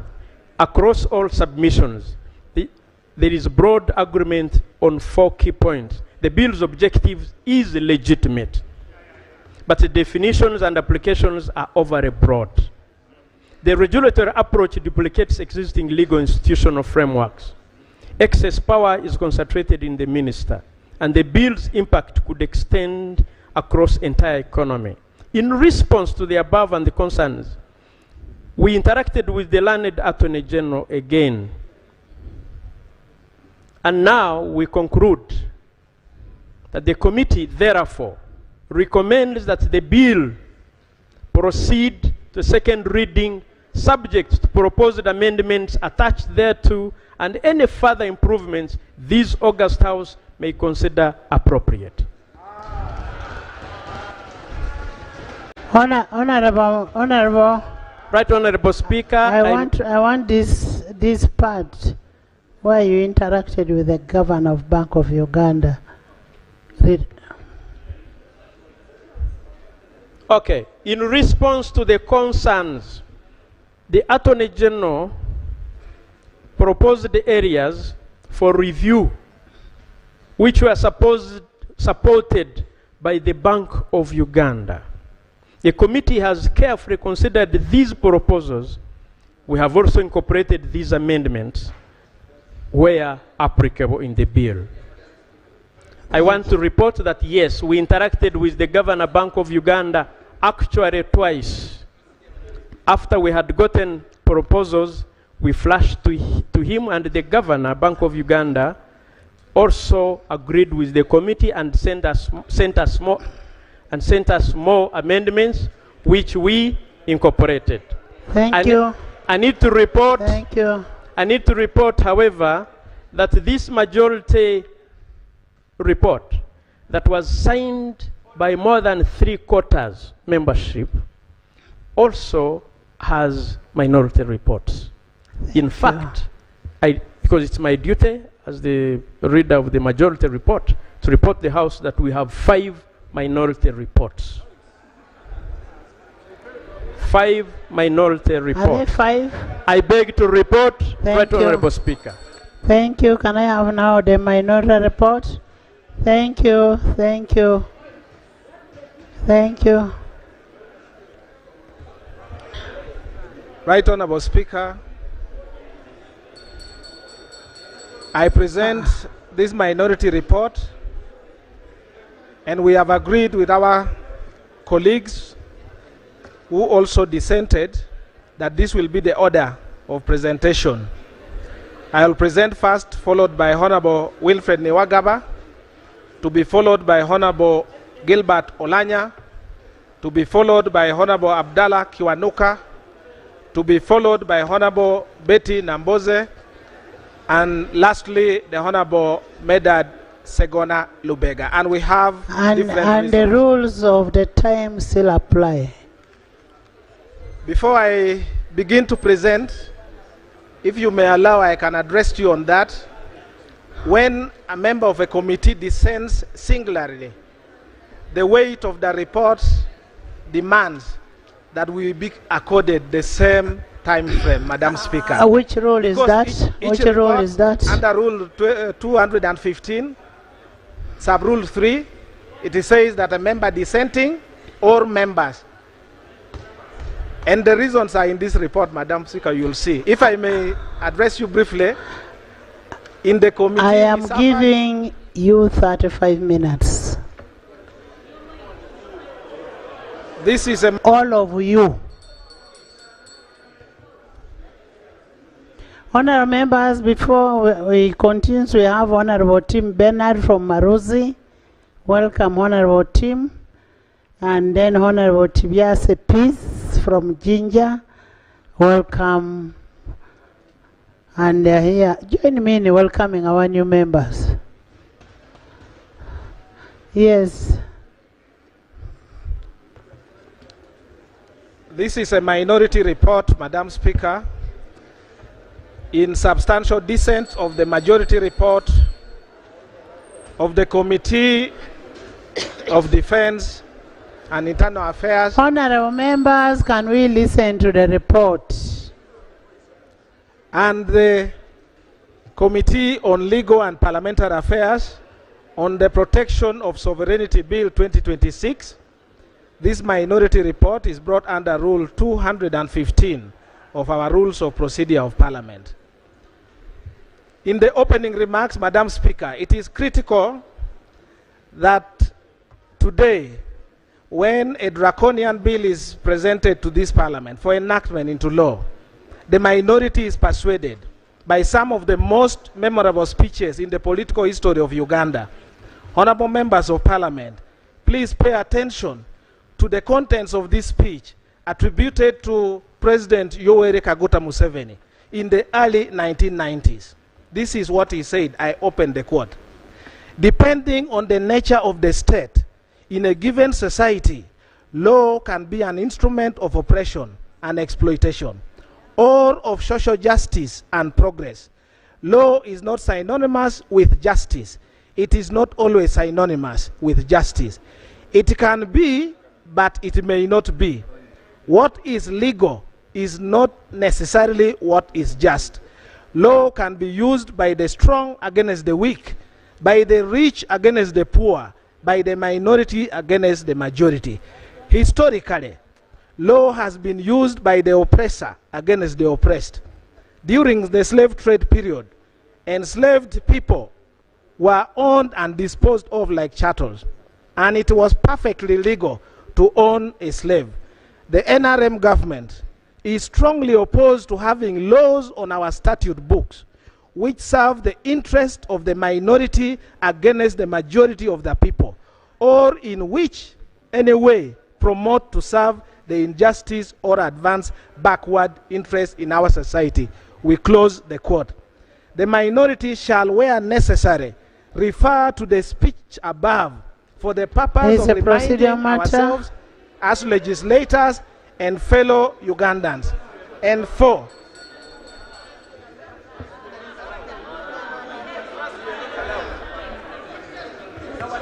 Right, Honorable Speaker.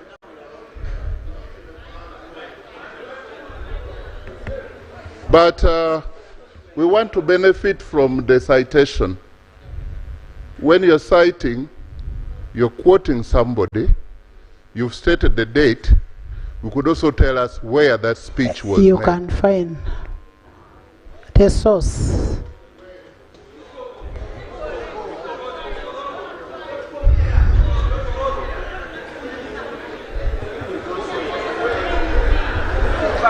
Right, Honorable Speaker, I am well conversant with the rules of procedure of this House.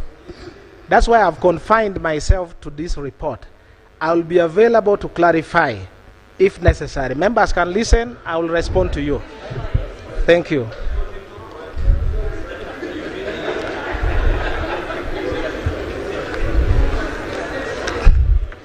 The minority report, where necessary, shall refer to the speech above for the purpose of reminding ourselves as legislators and fellow Ugandans. Can I have a copy? Yeah. Me, I don't. Me, I'm analog.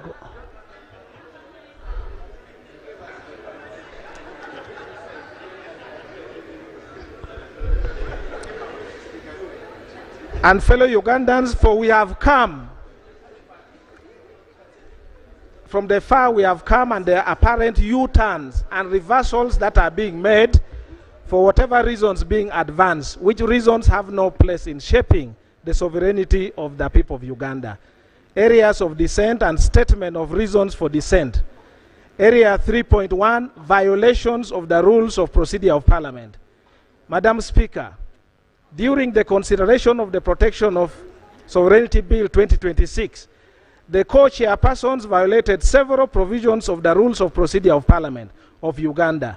Rule 135 of the rules of procedure is instructive on reference of a bill to the committee as follows.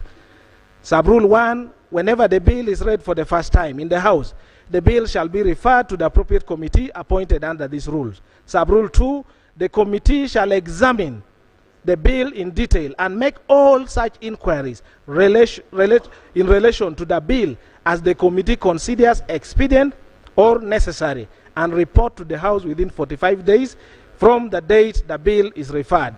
3, except in the cases of very minor amendments and subject to Rule 138, all proposed amendments to a bill referred to the committee shall be presented to the committee by the person proposing the amendment, and the committee shall scrutinize the amendment together with the bill. 4, the committee may propose and accept proposed amendments in the bill as the committee considers necessary, if the amendments, including new clauses and new schedule, are relevant to the bill.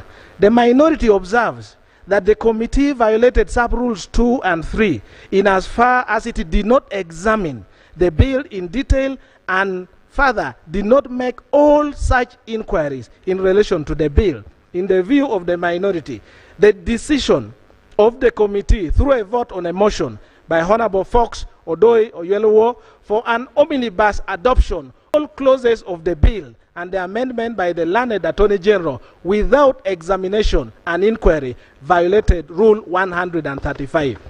The minority, Madam Speaker, also observed that the Protection of Sovereignty Bill 2026 was proposed by the Minister of Internal Affairs, Major General Retired Kahinda Otafire.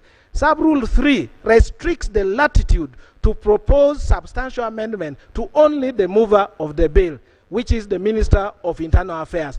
Only minor amendments may be proposed by any other person who is not the proposer to the bill. With all due respect, the learned Attorney General proposed 18 amendments, all quite substantial in nature, which amendments the majority unilaterally adopted and relied on to pass the bill in the committee. The committee sought to have rejected the committee ought to have rejected the substantial amendment proposed by the learned Attorney General outrightly. To even make it worse, Madam Speaker, the new amendments were laid before the committee in form of a new bill. Rule 135, Sub-Rule 1, confines the committee to a bill read for the first time in the House and referred to the committee. The committee is stopped from directly receiving bills not read in the House and referred to it by fraudulently bypassing this House and smuggling an amended version of the bill to the committee, an illegality that goes to the root of parliamentary procedure and practice was committed and cannot be cured by any explanation at all. Madam Speaker, the minority further observes that no sooner had the learned Attorney General purported to present the amended Protection of Sovereignty Bill 2026 to the committee at about 12 noon on Thursday, 30th April 2026, than His Excellency the President, through his address to Ugandans at about 4 p.m. on the same day, withdrew instructions from the learned Attorney General. Instead, President publicly assigned Honorable Dennis Amson Obua to ensure that the bill concentrates on what he calls sovereignty of policy decision making. In the practice of law, there is nothing professional as humiliating as a client withdrawing instructions from you and sharing it out with the public outright. No wonder, since then, neither the Attorney General nor the Minister of Internal Affairs ever attempted to appear before the committee or the House. The House must therefore not entertain the two on anything to do with the Protection of Sovereignty Bill 2026, since the President withdrew the vote of confidence in them.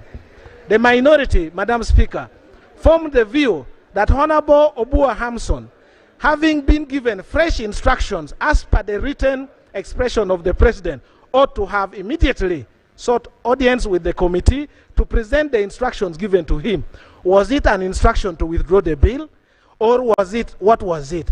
Despite the insistence of the minority to invite the Honorable Hamson Obua under Rule 135, Sub-Rule 2, to make all such inquiries in relation to the bill, as this was the most expedient, the co-chairpersons, Honorable Kajwenje Wilson. Honorable Jana, sorry for interruption.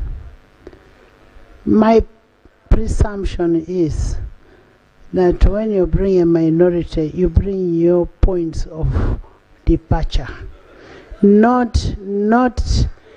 procedure. Flavia,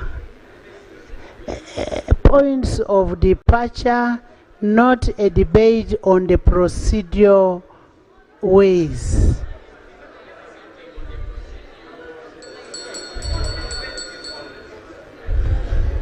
Madam Speaker, respectfully, this is one of the points of departure that I had. Which one? Which one? Under subheading 3.1, I said areas of dissent and statement for reasons of dissent as provided in the rules. The first was violations of the rules of procedure of Parliament. And I am explaining under Rule 135 that the committee ought to have examined and on its own move to go and inquire, to make inquiries.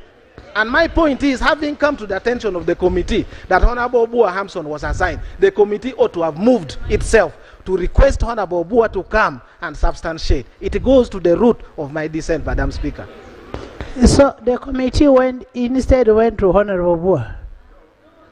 Oh, they should have. Thank you, Madam Speaker. The co-chairpersons were evident. Madam Speaker, this is important. The co-chairpersons, Honorable Kajwenje Wilson and Honorable Baka Mugabe Stephen, were evidently partial, hostile, and continuously switched off the microphone of members in the committee they perceive to be against the bill. Contrary to the established practices of availing physical copies of submissions of stakeholders to members of parliament at the retreat, members of parliament were instead told to physically get copies to members of parliament. Instead were told that physical copies could not be availed since parliament was on a weekend. The views of Madam Speaker, views of selected stakeholders were instead sent to members on WhatsApp to read on their phones. Members who were not on WhatsApp or whose phones could not open the WhatsApp were effectively denied critical document. Madam Speaker, the privileges of a member of parliament were violated to the extent that some of the members of the committee had to jump on border to travel to Nassau Road to print the stakeholders' document for their own reference. A passionate plea for the committee to adjourn until Monday, when parliament is open, for purpose of printing or photocopying the document was turned down. But Right Honourable Speaker, this gross... I am rising on a point of procedure. I am rising on a point of procedure, Madam Speaker. A minority report, as per our rules, envisages that a member participates in the proceedings of a committee and then disagrees with some of the decisions taken by the majority. You read. But not to come here and tell us stories how the committee... So, no. Read the rules. This parliament, while debating reports, is not for storytelling how members were seated, how they were reading, going on border. What we expect, Madam Speaker, from the minority report is where the member disagrees with the decisions of the majority report, not to waste time of parliament talking as if he's just reading a story. So is the honorable friend of mine proceeding correctly by wasting our time as parliament instead of being straight? Honorable Dur, Jonah, I am actually enjoying your story. You continue with the story. Please. Let's continue. Let's listen to the story. Thank you.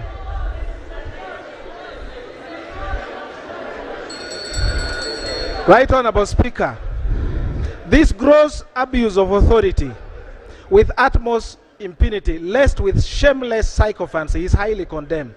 Presiding officers in committees and indeed plenary must be impartial, patient and respectful of the constitutional rights of an MP to represent their constituencies without undue partiality and interruption. I must also add that the co-chairpersons of the committee appeared not to have addressed their minds to the rules of procedure of parliament which guided us, and opted for personal whims to decide substantive points of law as well as procedural matters that arose in the committee. My finding number one is that the proceedings of the committee were held in complete violations of Rule 135 of the Rules of Procedure of Parliament. 2, the co-chairpersons exhibited gross incompetence, lack of tolerance for divergent views, and stifled all avenues of debate during consideration of the bill. Honorable Dur, incompetence. By the time you come and be a member of parliament in this house, let's tone down our language. Let it be parliamentary. Even when I'm enjoying your story, at least let's be parliamentary. These gentlemen are competent. Speaker, I don't want to go into the debate, but I could have addressed you on the around competencies. But let me continue. Recommendation. And it's in writing here. And I will remove it. on issues of competence. You are such I'll a powerful remove. person. Please, Madam Yes. Speaker, I respect. Please proceed Yes, and remove. please, you go ahead. The I'll remove minority that. recommends to Parliament to reject the majority committee report and instead refer the bill to the executive, or in the alternative, but without prejudice, be pleased to appoint another committee to examine the bill in detail and make such inquiries in relation to the bill in full confidence. Dissent number 2, defective certificate of financial implication. The minority observed that the certificate of financial implications issued by the Ministry of Finance, Planning and Economic Development does not comply with Section 76 of the PFMA and Rule 124 of the Rules of Procedure of Parliament.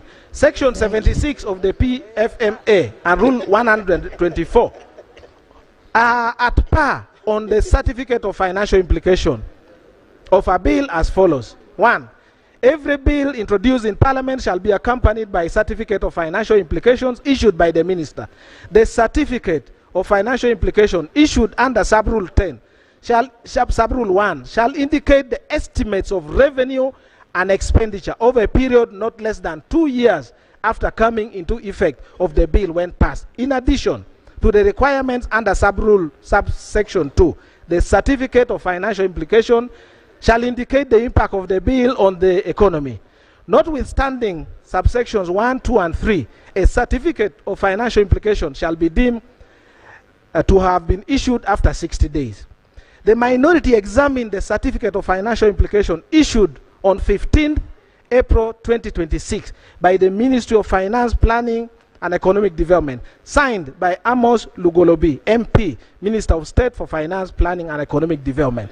In the certificate, under paragraph 5 on impact of the economy, the Honorable Lugolobi states as follows: the proposed bill is expected to strengthen Uganda's policy autonomy and national security architecture, improve coherence in the management of foreign aid and foreign funded activities, and support stability in governance and public order. These outcomes are expected to contribute to a more secure environment and implementation of government programs and long-term national development.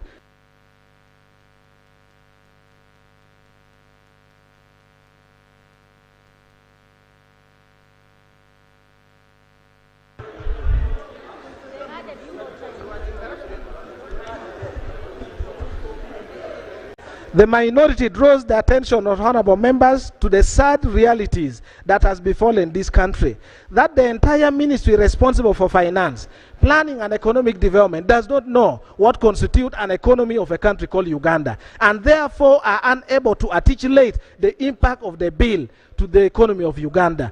The minority observes that instead of assessing the impact of the bill against well-known parameters such as GDP, sovereign debt, debt to GDP ratio, balance of payments, central bank reserves, interest rates, inflation, exchange rates, rate of growth, etc. Alien parameters form the basis of the assessment. The observation by the majority report that the certificate of financial implication met the statutory standard. Honourable members. Let me just put on record. Yes. This minority, which I wrote, is actually. Let's capture all the all what has been in all the minorities. This is what exactly so happened how much, in the committee. let me give you 2 minutes.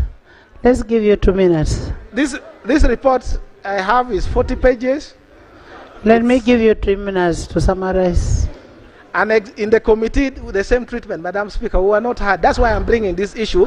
I'm appealing to the House. I have actually given you the same amount of time, 2 minutes. You conclude.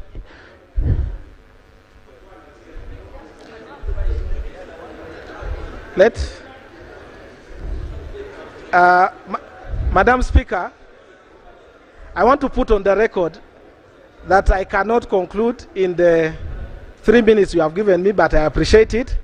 If it is your ruling that this report stops at this level, I have no problem. I respectfully submit, and then I can leave, because there is no way I can. And I wanted just to finally, because as you also know, this may be possibly the last time some of us may be in this parliament. Okay. So I wanted you to protect that constitutional right, that little window that the people gave me to be in this house, to represent them. I just plead of you. I may not come back ever, but that constitutional right for me to present, I wanted to ask that you give me. Jonah, because you've actually spent the 35 minutes. Now, Jonah, I have always told you you're one of the people I will miss in this house.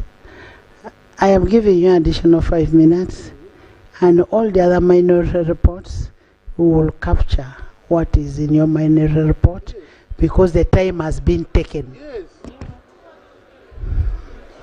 Yes. You might your reports. They might their reports. Right Honorable Speaker. Thank you so much, Right Honorable Speaker. I want to now go back to the report, but let the record capture that when I appeared in the committee, and you have designated me, Madam Speaker, as a member of Parliament to sit in the committee of the legal. In the joint committee, I was not given the opportunity. The same treatment, and that's why I thought this house would allow me to present. So with that, let me just put on the record that that the 5 minutes that you have given to me is not enough for me to present this, and I thank you, and probably take the opportunity to conclude by wishing members who are going to return to the 12th Parliament good luck in their deliberation and representations. I know next week people are going to swear in. I want to wish you all the best. But without prejudice, if the committee proceeds to committee stage, there are amendments that are also attached here. Yes. I beg that I will be given time to move those amendments, Madam Speaker. So your committee stage so that we do the amendment? Let the record capture that I did not. I just put your note because I'd written it here. No problem, no problem. We shall consider If you had been patient and read, it was going to come in the last page. No, I am not impatient. Honourable members, I gave each side 35 minutes. Yes. Right Honourable Speaker, I believe you will give me my right as a member who prepared a minority report that was co-signed by 2 other members, Honorable Adeke Ann Ebaju for FDC, District Woman Representative for Soroti, and Honorable Asumani Basalirwa, the MP for Bujiri Municipality. And my Right Honorable Speaker, our points of dissent are in the following areas. 1, the provisions in the bill that tend to infringe the freedom of expression, contrary to Article 29 of the Constitution. 2, the inconsistent mens rea, since several offenses of comparable severity, particularly clauses 8. Incidentally, this particular microphone seems to have been tampered with, and mine has, so clauses 8, 10, and 12, and 22 that remain strict liability, while others require intentional knowledge, and creating an internal inconsistency contrary to Article 28(3) of the Constitution. I hope the answer will capture me. Yes? At statutory number 3, statutory definitions in respect of foreigner and agent of foreigner, which cross-refer to clause 2, which in itself raises Wilfred, that we will discuss that at committee stage. I will allow you to bring your issues. Number 4, Right Honourable Speaker, is on criminalization of free speech. Number 5, and most importantly, Madam Speaker, this particular bill tends to infringe Article 1 of the Constitution by, one, trying to invert the sovereignty of the people into the sovereignty of the state. Article 1 of the Constitution refers to the people of Uganda being sovereign. What the state has is the authority to administer. So the title of the bill itself tells the lie about itself. And when you go through the bill, Right Honorable Speaker, apart from clause 5, which talks about the sovereignty of the people of Uganda, the rest of the clauses are in respect of the sovereignty of the state. Okay. And when we go to committee stage, Madam Right Honorable Speaker, so we have many amendments to make. No problem. Since we were never given an opportunity in the committee stage, thank you. We have amendments to make on almost all clauses in the bill. Thank you. May I invite my other colleagues who have minority reports to make their presentations. Members.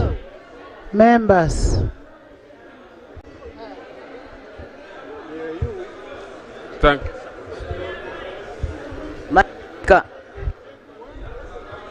Madam Speaker, I have something to tell you. Madam Speaker, in my capacity as the Shadow Minister for Internal Affairs, I went to the committee with a request to make a presentation. Madam Speaker, I happened to arrive before the Attorney General. The chairman of the day, Honorable Baka, requested me to wait for the Attorney General to present so that I could also be given time. After the Attorney General had made his presentation of amendments, Honorable Baka ruled that I will make my presentation while at Munyonyo. When we reached Munyonyo, Madam Speaker, Honorable Kajenje ruled that my request had been overtaken by events. Madam Speaker, I chose to write a minority report because the issues I was going to raise had not been raised by anybody else. So I wrote a minority report, Madam Speaker. Madam Speaker, you are now ruling that there is no time. Madam Speaker, as a member of the committee, I'm not supposed to debate. Madam Speaker, there was a memorandum that came from Buganda Kingdom. Madam Speaker, when we reached Munyonyo, the memorandum went missing.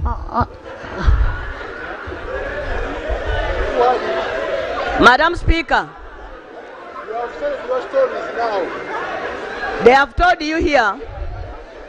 Let me tell the Speaker. Madam Speaker. Honourable members, they give Betty time.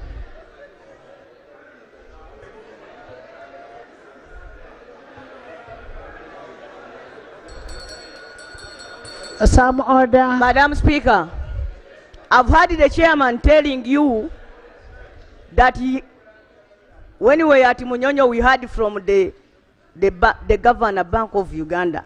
And you know, Madam Speaker, I was so surprised because while the rest of us were in Munyonyo, we were never informed that even the Governor of Bank of Uganda had gotten back to us. Madam Speaker, because of those many issues, we are also told that 700 people sent memorandums to the committee, but only 47 of them were accounted for. I feel so silenced. Is it your ruling that the people from Mukono should not be heard on this? Honorable Betty. Honorable Betty, my sister, the people of Mukono have been heard. You've spoken for over 5 minutes. You've raised your issues, and we are going to address all of those issues. Honorable members, we have all these supplementaries, and not supplementary, but minorities. we are going to go committee by committee. And all of you are saying you have issues on each clause. Why don't we look at clause by clause? Honorable Odur has raised pertinent issues. Let's look at. Madam Speaker, let Yes, the record be clear. Honorable You denied me opportunity to present. Don't use my name. Don't use my name. No, don't. Honorable Dul, you took all the 35 minutes. Honorable.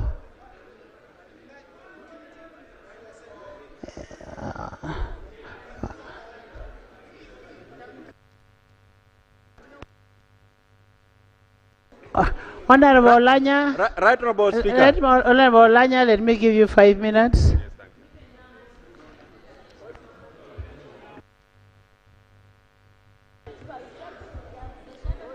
Thank you, Right Honourable Speaker.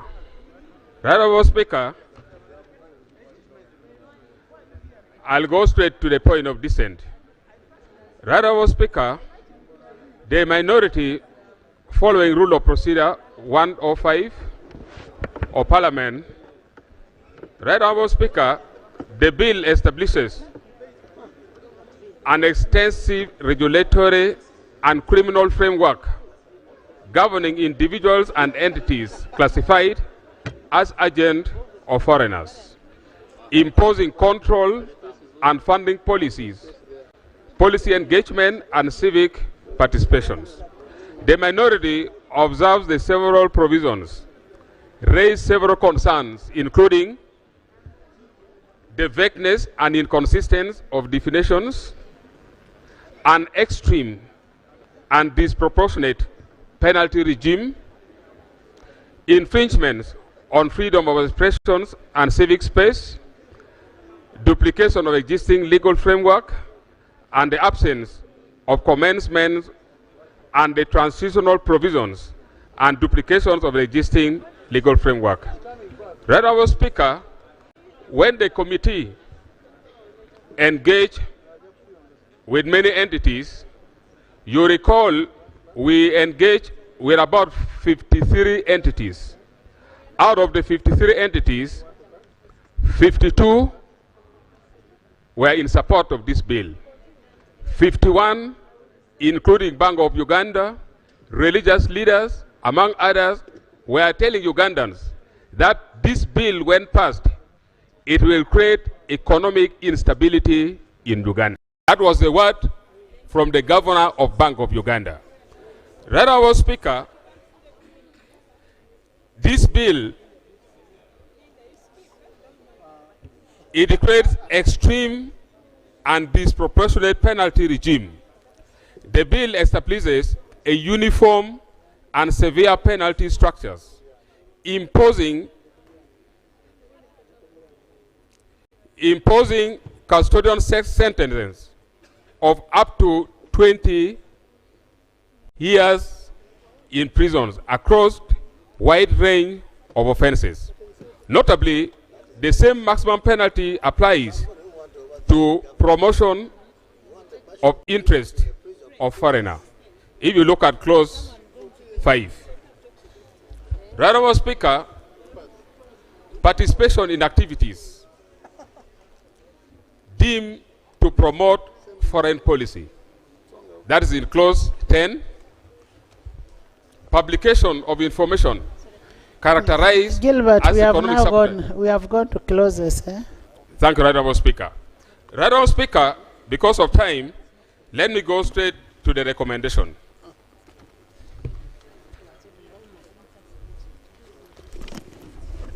Right Honourable Speaker, this minority came out with the following recommendations. Having engaged and got many views from Ugandans, the minority recommends that the House does not pass the bill in its present form. 2, the bill be withdrawn and remitted for comprehensive redrafting.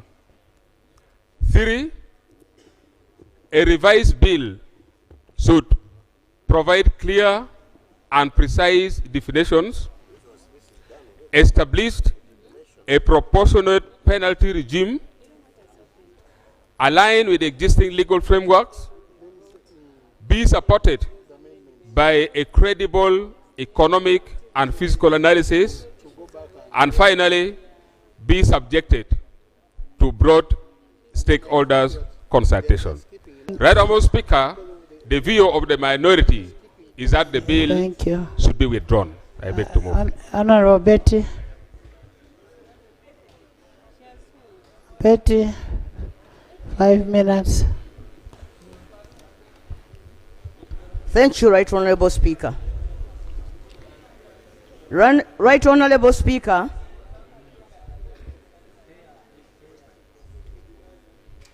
the points of my dissent are as follows. 1, Right Honourable Speaker. Switch on.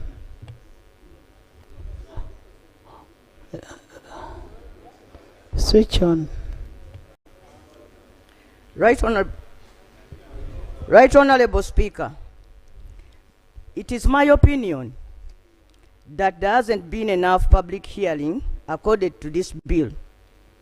Right Honourable Speaker, you have been told that 57 memorandums were reviewed. But the fact of the matter, Right Honourable Speaker, is that the committee received over 700 memorandums. One of them, Right Honourable Speaker, as I've put it, being from the Buganda Kingdom. Right Honourable Speaker, when we went to Munyonyo, we are given time to go and study these memorandums on WhatsApps, but when we returned to the committee, Right Honourable Speaker, the committee did not give us time to make a presentation, as I've told you before. Right Honourable Speaker, it's not about allowing people to come to the committee. The purpose of the people coming to the committee is to give their opinion space that the people should be heard. But we are handling, my point of dissent is that the committee ruled in favor of only 2 people out of the 700 who opposed the bill, Right Honourable Speaker. Right Honourable Speaker, we are here fidgeting with time. This is not legislation. The committee is always given up to 245 days, according to our rule of procedure 135. Not 200. 45 days. But if you get a committee which is efficient like yours, it can even do it in 1 day. It wasn't efficient, Madam Speaker. Even the problem of time can even be seen while we are here, Right Honourable Speaker. Right Honourable Speaker, my request is that the 11th Parliament stops behaving as if it is the last Parliament Uganda will ever have. There will be other parliaments that will come after this Parliament, Right Honourable Speaker. And Right Honourable Speaker, we are so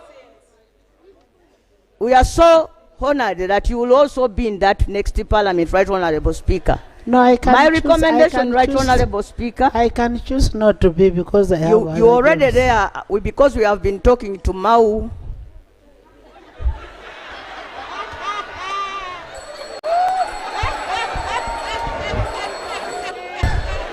How has Mao come here? Order. There's an order here.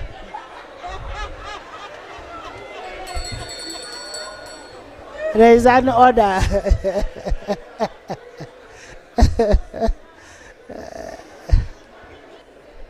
Right Honourable Speaker. Right Honourable Speaker, we are discussing a very important bill. And I'm wondering how Honourable Member is talking about their discussion out of this House. Is it in order to bring the name of somebody on sovereignty bill that we are discussing? Is it really in order?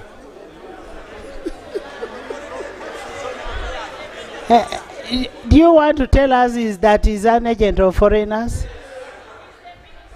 No, the person they mentioned the name. Yes. Right Honorable Speaker. Betty, finish. Right Honorable Speaker, the other point of dissent is on the issue of interpretation, Right Honorable Speaker. The law refers to the interest of Uganda. However, when you go into the interpretation, the interest of Uganda has not been defined. It also talks about the interest of the foreigner, which is also undefined.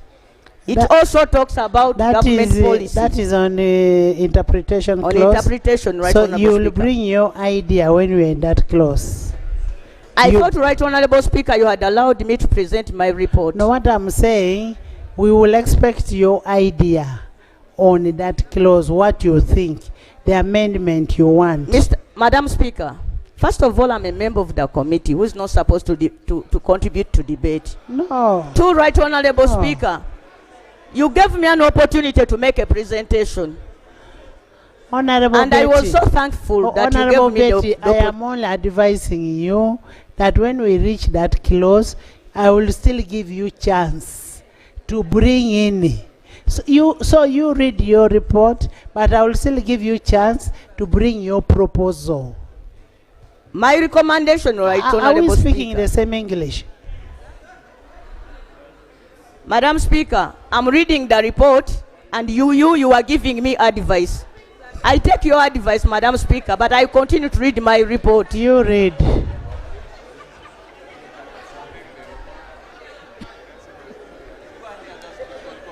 Yes. I seek for your protection. You finish. You continue with the report. Continue. I seek for your protection. Members, yes, there's an order from WOPA. Order from WOPA. Thank you, Right Honorable Speaker. Right Honorable Speaker, I want to request. Right Honorable Speaker, there is a lot of noise, and yet the microphones that they are using is not as loud. So, the point of order that I'm raising is that, is it in order for members to make noise when a member is submitting? Is it it's okay to laugh, but let us laugh and allow the member to read her report? We now can't hear what she's actually reading. So, Madam Speaker, is it in order for members to continue shouting when a member is actually reading her report? You are the one who was shouting. Honorable Betty, can you? Let's hear Honorable Betty.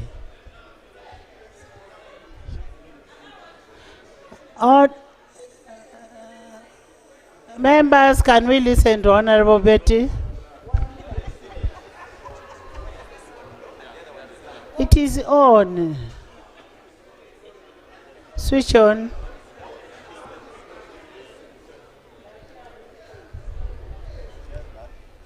Thank you, Right Honorable Speaker. I don't know why this particular microphone is low.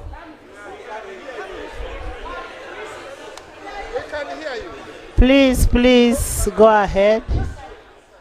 At least I can hear you. Right Honorable Speaker, my suggestion, my recommendation is that this bill is withdrawn by the movers to give Ugandans time to make meaningful contribution to the debate and to accord the Parliament enough time to handle a bill of this nature. Right Honorable Speaker, the Commonwealth practice is that parliaments which are about to retire don't handle controversial business.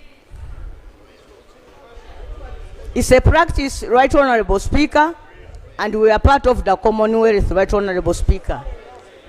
The fact of the matter, Right Honorable Speaker, why that is required. Which page are you in? I'm reading page 3, Madam Speaker. I'm not, and I'm following your report. Madam Speaker, I move that this House finds that this bill violates the Constitution, rules of procedure, and the Parliamentary Convention, and that this House declares that the denial of the main report offends Rule 245 and 215. 214 and 215. 214 and 215. That it also declares that clause 2, 3, 5, 8, 11, 12, 24, 25, 30 are void for vagueness and the unlawful delegation of powers. That this Parliament rejects the joint committee report by the majority. I therefore also recommend that the movers of the bill withdraw the bill under Rule 141, defer the subject to the 12th Parliament with proper consultation, direct that any future bill must affirm the sovereignty in the people under Article 1, define all key terms. First of all, Rule 141 is on procedure of select. 141. Rule 140. Sub-Rule 1. Sub-Rule 1. That directs that any future bill must affirm that the sovereignty belongs to the people under Article 1, and that key terms in the bill are properly defined, that is, the interest of government, the government policy, what constitutes the actions that make one an agent of a foreigner, and that the minister is not given powers to alter the offenses under the bill as it is in the bill, the law as it is in the bill.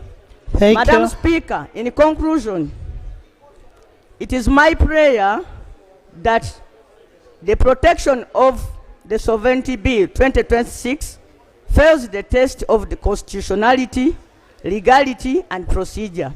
The 11th Parliamentary Final Act should be to affirm the supremacy of the Constitution, not to legislate excessively. I so pray.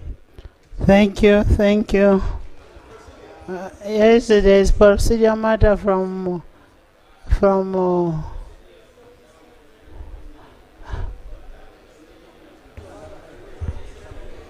Right Honorable Speaker, I want to thank you for the opportunity that you have given to those with the minority reports to present. It is in the interest of this country that all the voices of Ugandans are heard in this House. And those who have spoken represent those voices. Right Honorable Speaker, Honorable Jonathan Odur did say he wanted to make a presentation in the Munyonyo, but he didn't have enough time. Or he was not given the opportunity.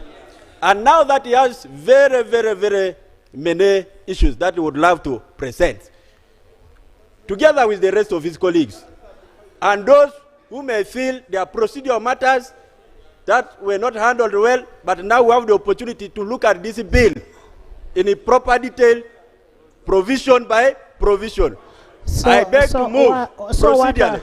So what have you spoken? I therefore want to... I am asking, what have you spoken? Right, Kiwanuka. I'm raising a procedural matter. Kiwanuka. I was raising a procedure. Kiwanuka.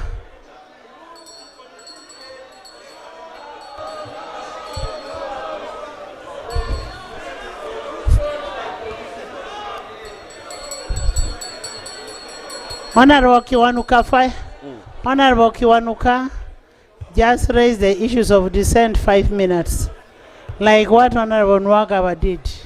Thank you, Right Honorable Speaker. I have 7 points of dissent, and they are on page 2. Some of them have been highlighted briefly, but my approach was different. The point which has been left hanging is, Right Honorable Speaker, is starting from page 20. And that is where I am. Let's have order. Right Honorable Speaker, the minority have the opportunity to look at the amendments proposed by the committee, notwithstanding the matter in which those amendments were adopted during the meeting in Munyonyo. And I find that the amendments are excessive and affront to the past precedents of the House in regard to the amount of amendments allowed to bills. The minority are aware that the movers of the bill proposed additional amendments to their own bill, and the committee has adopted the same with additional amendments, resulting in an amendment totaling to 24 out of 30 clauses in the bill. That is 87% of the amendments in the bill were made. The nature and amount of amendments that are being proposed to this House are about 87%, and that is beyond the permissible amount of amendments that can be allowed. The minority wish to refer the House to the past ruling of the presiding officers of this very House on the amount of acceptable amendments to the bill, especially the precedent set during the consideration of the Public Service Pension Fund Bill 2022, as reported in the Hansard of 23rd May 2023. On that day, Right Honourable Speaker, the Deputy Speaker then directed the withdrawal of the Public Service Pension Fund Bill 2022 due to the amendments which were over 60% of the bill, and noted as follows. Right Honourable Speaker, I have studied various precedents, including the Hansard of 19 February 2019, where the presiding officer then, Right Honourable Jacob Olanya, guided on the magnitude of proposals for amendments to a bill. In reference to the Sexual Offences Bill 2019, which had been substantially amended, the Right Honourable Jacob Olanya guided as follows. Any amendments to this magnitude would require the minister to withdraw the bill and incorporate the proposals in the bill and reintroduce it for first reading again. In view of the fact that there are numerous proposed amendments to the Public Service Pension Bill 2023, I guide that if the minister agrees with the majority of these amendments, then the minister should move under Rule 140 of the Rules of Procedure of Parliament to withdraw the bill, incorporate the proposed amendments, and have the bill reintroduced for the first reading. The Attorney General can act on behalf of the minister on such a matter. If he agrees with such, so that they withdraw the bill, go and incorporate the proposed changes, gazette it, bring it for first reading, and reintroduce it to the public for consultation. I have read it and noted that there are very critical amendments made in regard to this bill.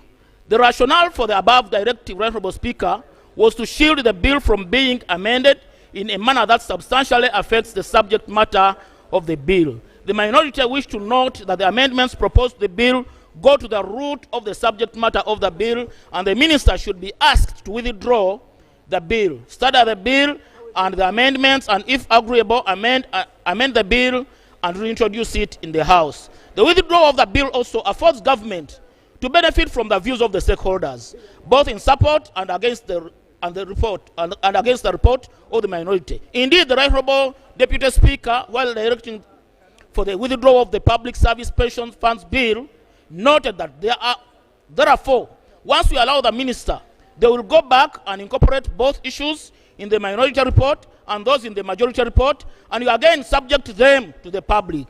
The biggest legislators are members of the public because we take their views and incorporate them into the clauses. In light of the above, Right Honourable Speaker, in light of the above ruling, the minority calls upon the presiding officer to comply with the earlier precedents of the House, which by virtue of Rule 8.2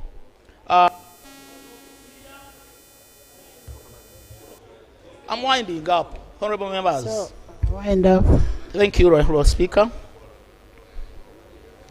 In light of the above, the minority calls upon the presiding officer to comply with the earlier precedents of the House, which by virtue of Rule 8.2 of the Rules of Procedure of Parliament, which direct that the Speaker's ruling form part of the rules of procedure of Parliament until such a time when substantive amendments to these rules is made in respect of the ruling. Honorable, I don't want you to misquote the ruling of the former Deputy Speaker then.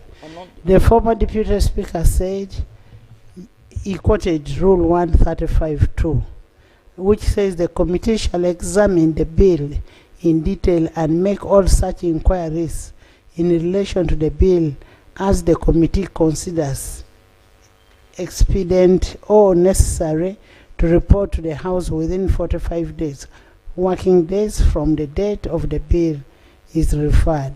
The alteration is in regard to the object of the bill. I asked the first question, do we have an alteration on the object of the bill? And the question was no. And what the Right Honorable Jacob Olanya, rest in peace, meant was an alteration in the objective, which is the law. You can conclude. Thank you, Right Honorable Speaker. I'll invite the honorable colleagues to have a chance and look for that record as well, not me to mislead you as in one way or the other. Right Honorable Speaker, as I'm winding up, of course the issue that the bill was rejected by the President and the majority of the stakeholders, that has been highlighted. The President of the Republic of Uganda, in the letter he wrote. Which letter? Does the President just write to the public, or he's supposed to write to Parliament? Because it's Parliament who is holding the bill. Honorable Speaker, the President wrote to the Bazukulu. And are you a Musukulu? Yes. The minority, Right Honorable Speaker, as I'm concluding,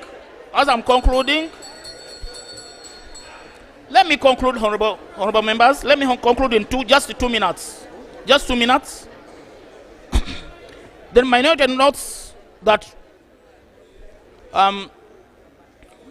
224 stakeholders the committee interacted with, only 2 stakeholders, being Asimwe John, the resident of Fort Portal, and the Honorable from Mawokota, Honorable Nsibambi, supported the bill.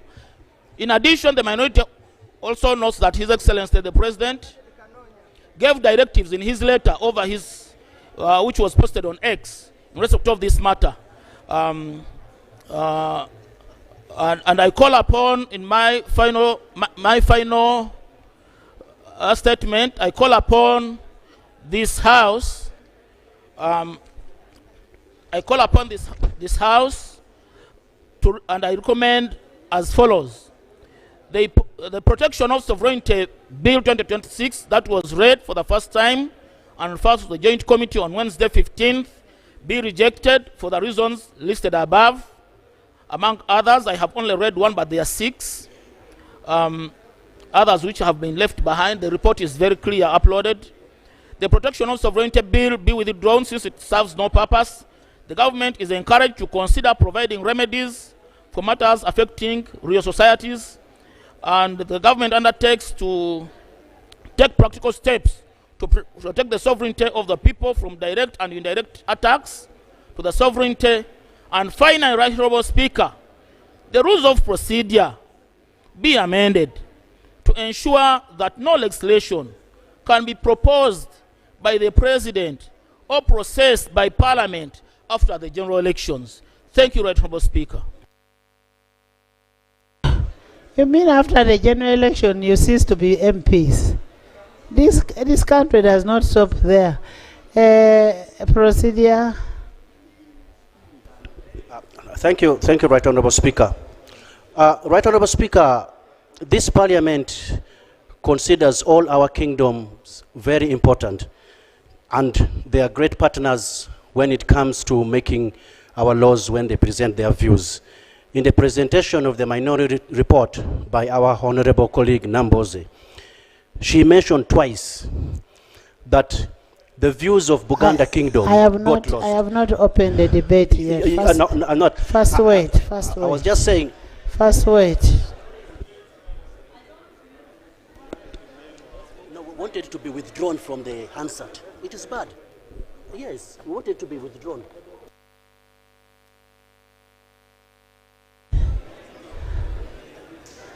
Honorable, Honorable Daddy, you have only 2 minutes. Right, Honorable Speaker, in the law that I studied, in that I taught some people, some of whom are in this house, there is room for accepting under protest. I want to accept some of your directions because you are the Speaker, but under protest. Number one is lumping me up with people I have opted to disagree with, and therefore saying, all of you minority, you are lumped up together and you are given the same time. That's number one. Number two, that even where you, Right Honorable Speaker, and with immense respect, do not contain your members. You allow them to present for more than the time you had originally apportioned for all of us. Then when I come, you say 2 minutes. I know that in my wisdom, collected by age, among other things, I am able to present this in those 2 minutes or 5. But I also know that the country will not benefit. With that said, Right Honorable Speaker, let me thank my colleagues that have presented before, both majority and minority. Let me also associate with the bulk of the minority presentations to avoid repetitions. Why I opted to disagree with some of them, including the minority, is that I did not read any amendment purportedly presented by the Honorable Attorney General. My construction and understanding of the presentation by the Attorney General, I read it, I know he skillfully wrote in small words views of the Honorable Attorney General, and then in big letters on the Sovereignty Protection Bill. But I treat them not as an amendment. However, I treat them as views of a stakeholder. Yes. Reasons or points of dissent. I have summarized at page 1 the reasons for my dissent. Insufficient consultation on the bill by government and the committee. The bill inverts the constitutional concept of sovereignty in favor of the state in contravention of Article 1. The bill is accompanied with an incurably defective certificate of financial implication. The bill infringes various principles and articles of the Constitution.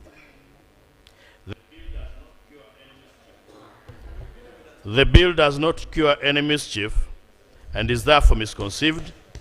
The bill is redundant as there exists sufficient legal framework to cure any mischief. At page 2, Right Honorable Speaker and colleagues, 3.1 on insufficient consultation by the government and the committee, I have stated what you're able to read, but with emphasis on Article 1. I also emphasize that the consultations were conducted here and we've never moved anywhere outside Parliament, as if the rest of Ugandans have no views to contribute on such an important subject. Sadly, influencing government policy is sought to be criminalized in this bill. See clause 7.4 of the bill.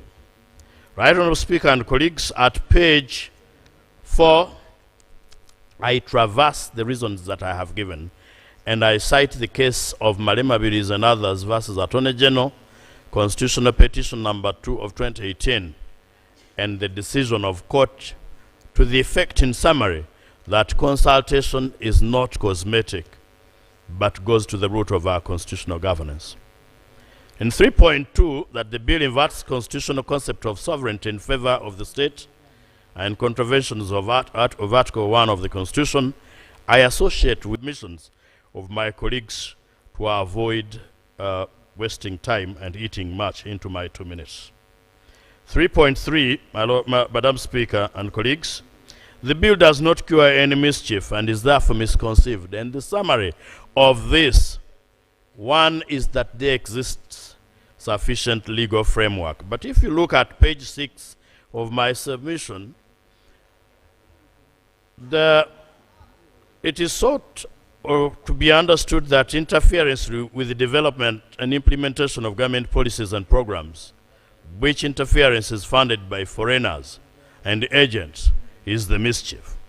That foreign aid to civil society that comes along with conditions and parallel programs which conflict with government programs, this has given external donors, I understand, significant influence over the Uganda's political, social, and economic landscape, which has resulted into erosion of our values.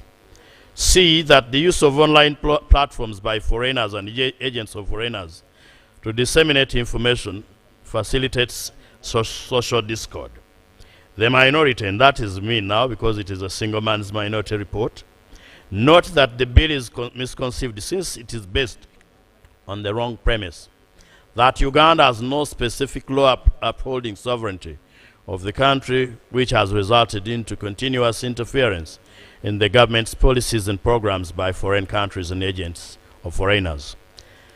That no laws exist on the book to regulate activities of civil society, and that the law regulates the use of online platforms. I note that, 1, the Constitution only guarantees sovereignty of the people as against the state. No wonder the laws of Uganda are silent on this matter. There exist laws which include, among others, the NGO Act, the Man Laundering Act, and the Penal Code, which are sufficient to guarantee our security and sovereignty. In addition, I note that the bill further is misconceived because it restricts funds procured from abroad, thereby indirectly affecting the operations of financial institutions and the Bank of Uganda. Let me note that the majority report was uploaded yesterday at 4, so this one is taken care of. And for that matter, I will proceed to the next. It creates a regulatory arbitrage by extending the bill to persons and institutions already regulated by other acts of Parliament. For emphasis, honorable colleagues, each and every sector we are talking about is regulated, including the political sector, which is sought to be the target of this. And you are able to read for yourselves A up to K at page 9.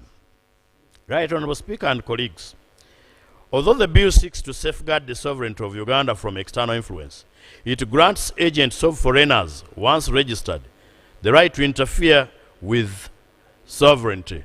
For instance, an agent of a foreigner who registers with the minister can implement government policy or government services under Clause 6, strangely, can influence development of policy under Clause 7, can implement government policy under Clause 8, can interfere with the electoral process under Clause 11, simply because of registration.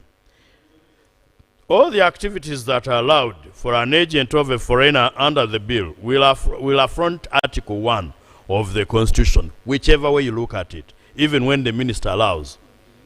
It is an affront. And the bill assumes that what is offensive to the Constitution becomes lawful simply by allowing it under an act of Parliament, insofar as they will infringe the sovereignty of the citizens of Uganda by subjecting it to the influence of foreigners. The so-called acts allowed under the proposed law will still be offensive by their nature, being an affront to sovereignty. The minority note, therefore, that the bill, had the bill been conceptualized properly, indeed by being overly vague and ambiguous in relation to its application and the activities it seeks to regulate, it may be declared void for vagueness and the stretching beyond the parameters of the Constitution. At page 9, the bill infringes several articles. My colleagues have mentioned quite a number, specifically Article 1. I also opine that it offends Article 259 to the extent that it seeks to amend the Constitution by infection. This was canvassed in Paul Semogere Zakalo Luma and Juliet Reina Kafire versus Attorney General, Constitutional Appeal number 1 of 2002, in which the Supreme Court declared Section 5 of the Constitutional Amendment Act 2000 as unconstitutional since it had the effect of amending Article 28, Article 41(1), and Article 44(c).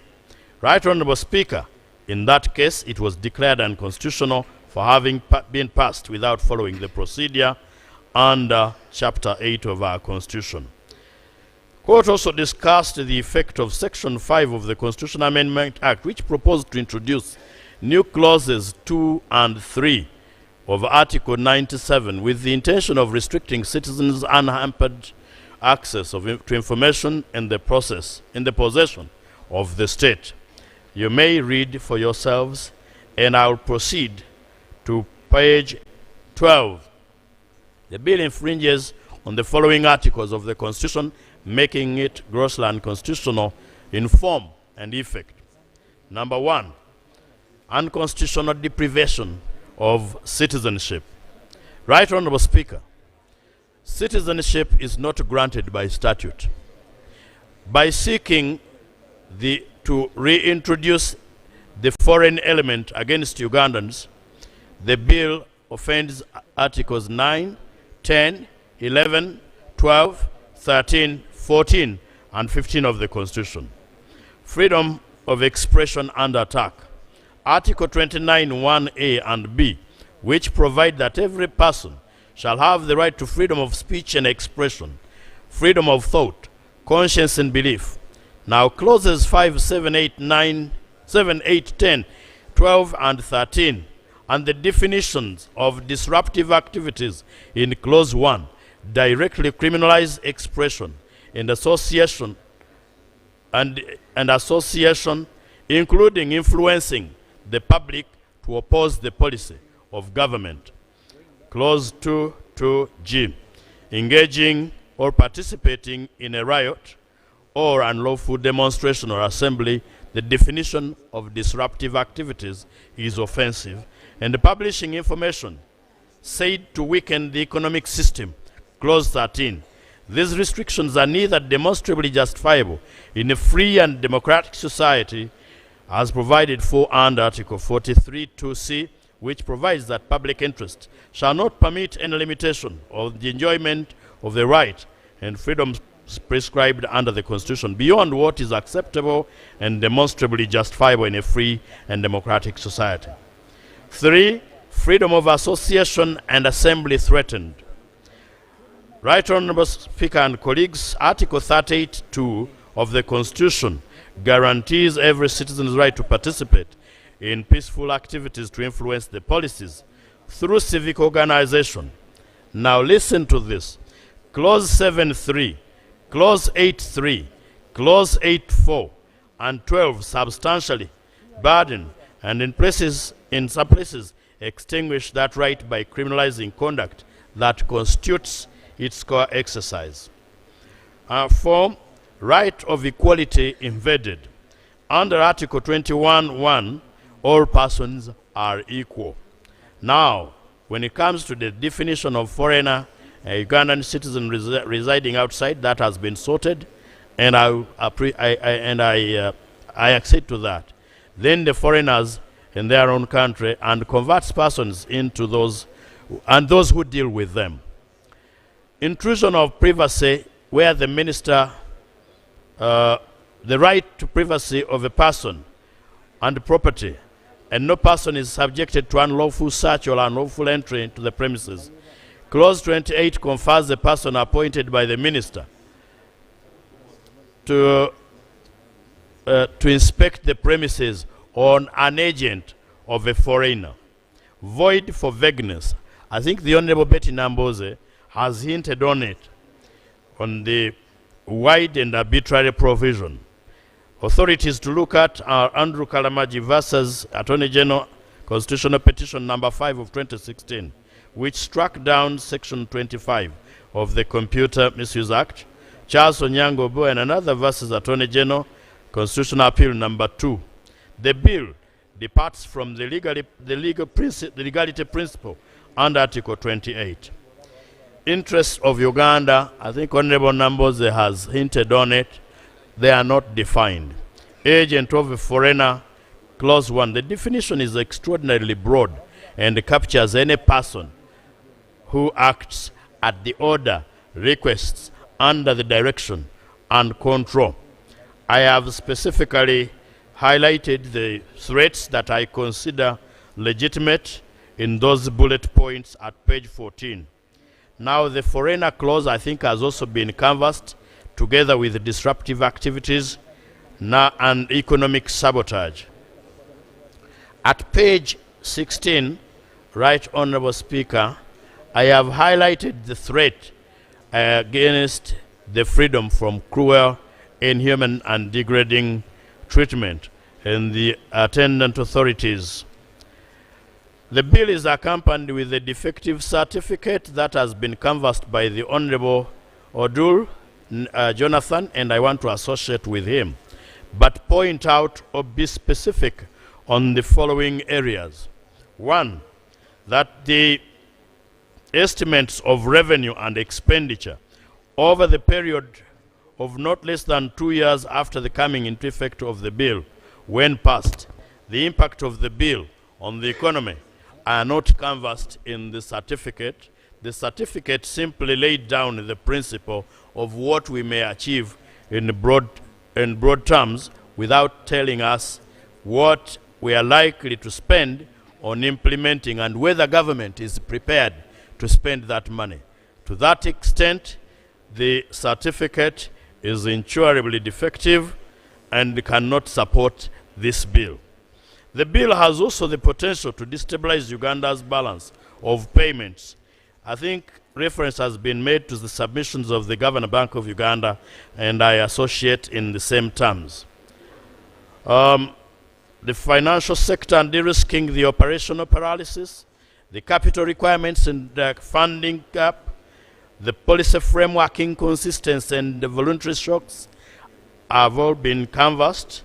And then the second last is the amendments proposed by the committee, good as they sound, are equally excessive and disregard the precedents of the House. They also disregard the procedure that ought to have been adopted as elaborated by my colleagues earlier. Finally, Right Honorable Speaker, for my reasons, this is where I'm going to refer to the letter written by my brother, the President. And here nobody will ask me whether he wrote it or not, because having said he's my brother, I think I know him better than anyone. The bill was rejected by the President and majority of the stakeholders in the committee that the committee engaged with. Right Honorable Speaker, the statistics have been given. Of all the persons that appeared, I think only 3 people supported, 3 stakeholders.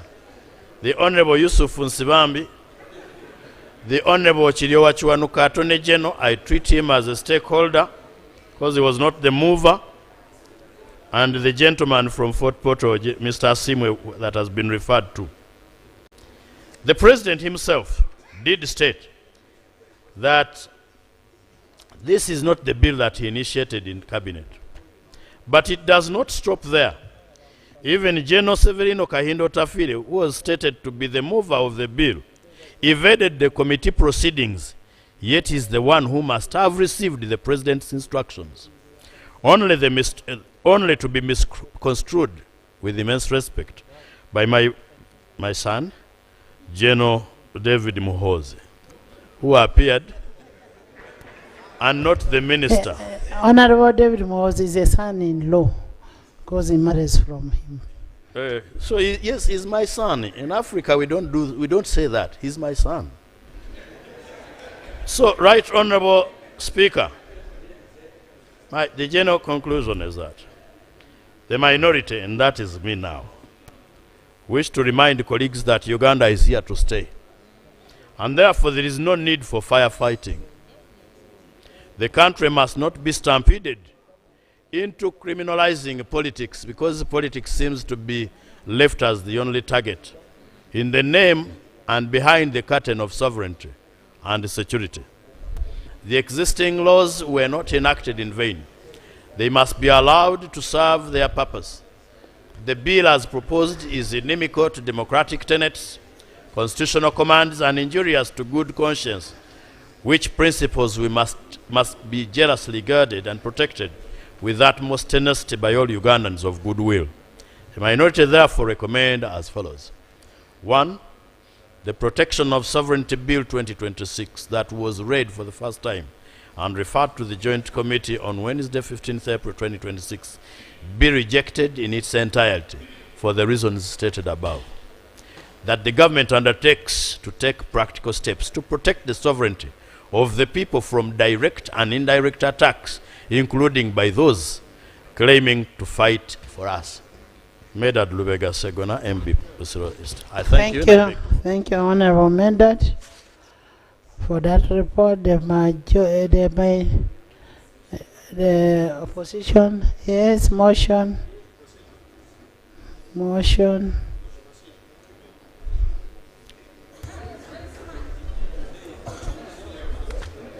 There's a motion. Right Honourable Speaker and Honourable colleagues, having heard from the substance of the majority report and the substance of the minority reports, I rise pursuant to Rule 17, Sub-Rule 1 of our Rules of Procedure, which states, a member may, with the consent of the Speaker, move that a rule be suspended in its application to a particular motion before the House. I therefore move, Right Honourable Speaker, that the application of Rule 214, Sub-Rule 14, and 214, Sub-Rule 15, be suspended to waive the requirement of a 3-day period between the presentation of a report on the bill and the debate. I beg to move. Seconded. Okwalinga, Namilyango, Echweru, Balamu, Odoi, Kabanda, Honorable Acheni, Silas, Charity, Nekesa, Prakajara, Lanyo, Abe, Akelo, General, Esther, Sanoni, Apoloto, Abeja, Ibanda, Omara, Chut,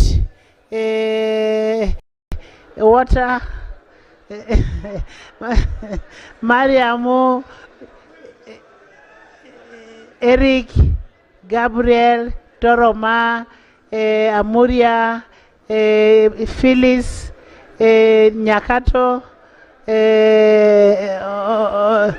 my brother from Bugisu, Maxi, by the whole side, and 3/4 of the other side, the Vice President, the Prime Minister, the Government Chief Whip, Honorable Yusuf Sibambe, the Yellow Boy, and then Mama Wabana, Yellow Girl, and then the Honorable Musinje, Honorable, all the elders, and all the disabilities. Honorable Nabakova is also there. Just fine.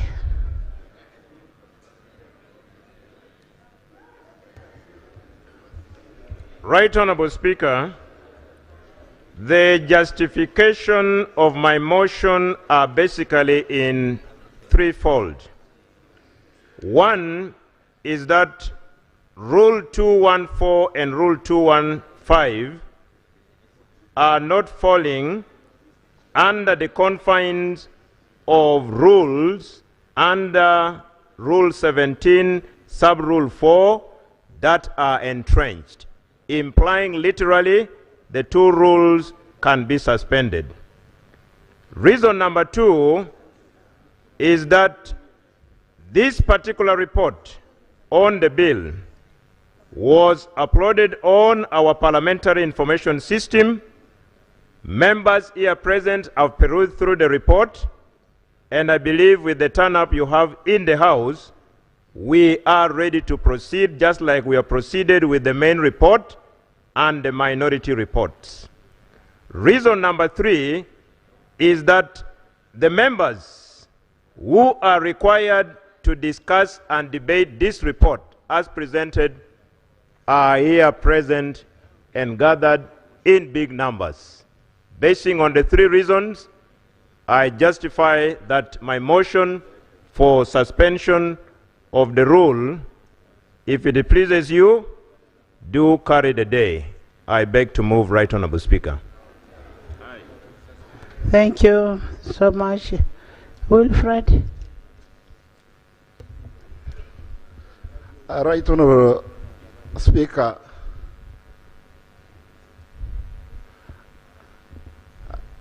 I do strongly oppose the motion to suspend the rules on account of 3 grounds. 1, it is apparently clear that the speed at which this bill has been moved, majority of the members are yet to access the records, the minutes of the committee meetings, and even the reports for them to internalize and appreciate the essence of this particular bill. 2, how many members have reported to you that they have not had access to the information? Right Honorable Speaker, speaking as the alternative Attorney General, we had 6 minority reports. Of course, you know the presentation has not been to its logical conclusion, and the majority of the people have remained seated here who did not stand up to support the motion have not had the time to look at the reports, read them, internalize, and even the minutes. Incidentally, even the minutes of the committee were not read by the mover of the motion. They are there. So 3, most importantly, Right Honourable Speaker, this particular bill touches fundamental rights of the people of Uganda, both within and without the territorial jurisdiction of this country. So it is important that members be given time to debate the reports. Those who do not intend to debate can, yes, keep quiet, but give members opportunity to debate. So I do strongly oppose the motion to suspend the rules on debate of this particular important matter. Attorney General. Right Honorable Speaker, I think the question has been put more to the members because I only want you to respond to what the shadow has said. Yes, the honorable member seems to doubt the members' capacity to read quickly, which I strongly oppose, because I think these members have the capacity to read and understand these things. So it's not, of course, this law is not about Ugandan, it's about agents of foreigners. So I think, Right Honourable, the question should be put to the members to decide whether they are ready to deal with the issues in the bill or not. I beg to submit.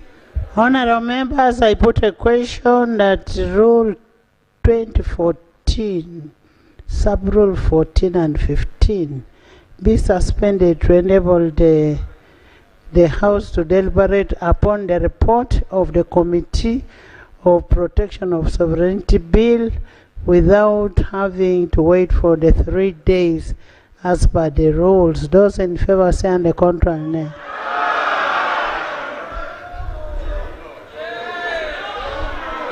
The ayes have it.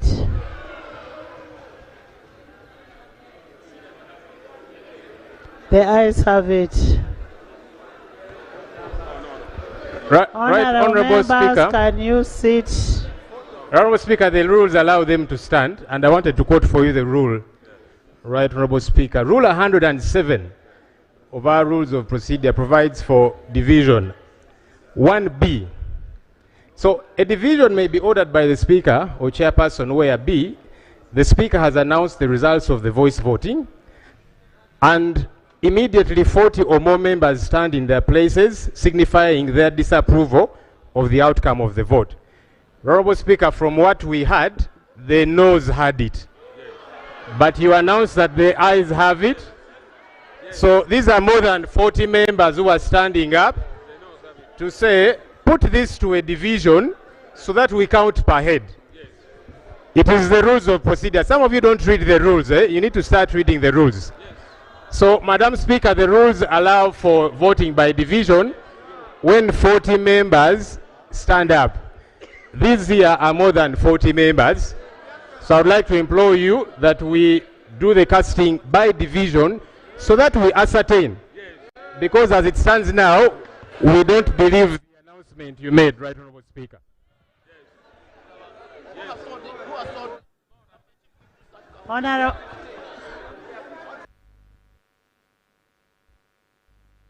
Honorable members,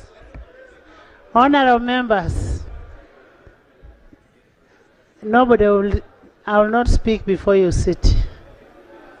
Madam Speaker, you have to kindly rule on the 40 members standing up. Okay, you sit. Right Honorable Speaker, the rule says you've got to first ascertain that these are 40 plus.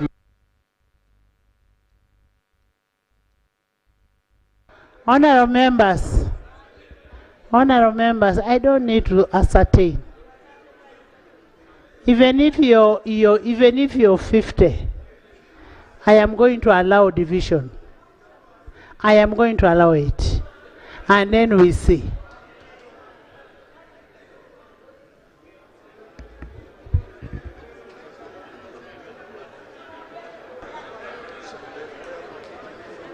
I can tell you whether we do what tactics of delay, we shall finish.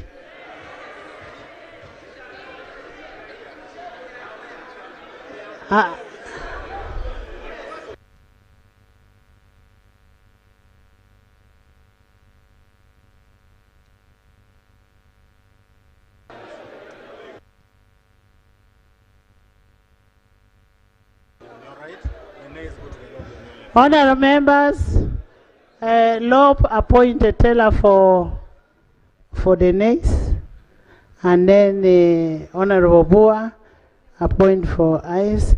The ayes can move this side, and the nays move this side. Yes. Go to the lobby.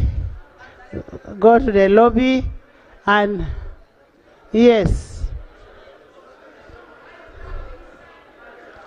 Ayes, but Majegere.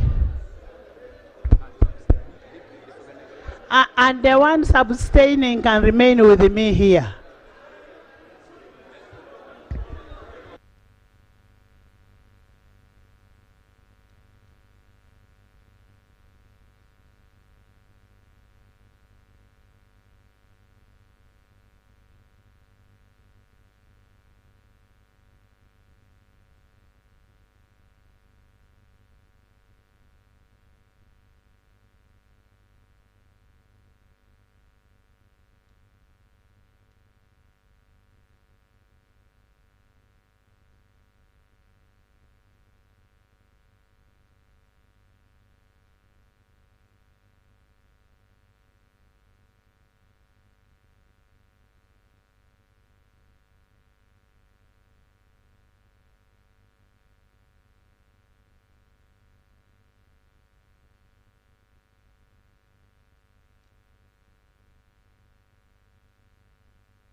they are going to count us.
Honorable members, can everybody get out? Honorable Zake. Go, go, go, go. All of you go out. I'm the only one supposed to remain here. Eh? All of you go out.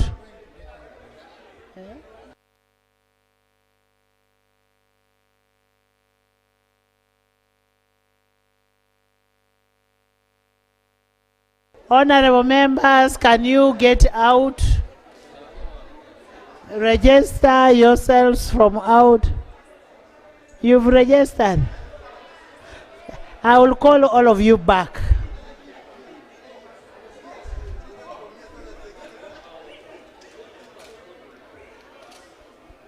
I will call all of you back after you have registered.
I want all members out.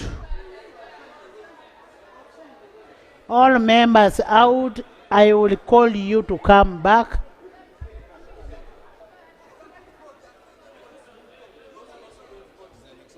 No, for you. It is only ex-official who can stay in. Ex-official. Rose, can I see you out? Rose? I don't want the process to be challenged. Yes. Honorable Baba, go to the laundry there.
Betty,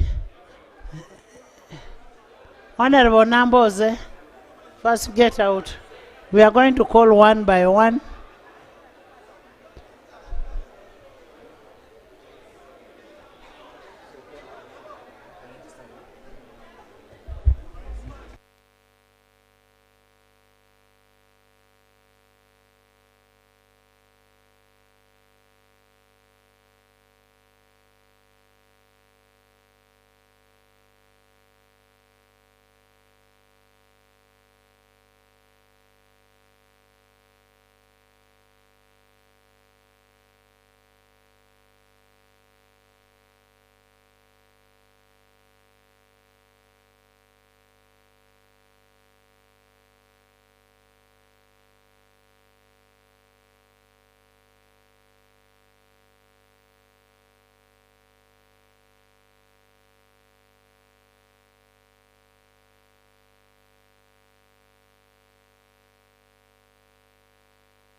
Honorable members from opposition, those who have registered can pass through the rear door.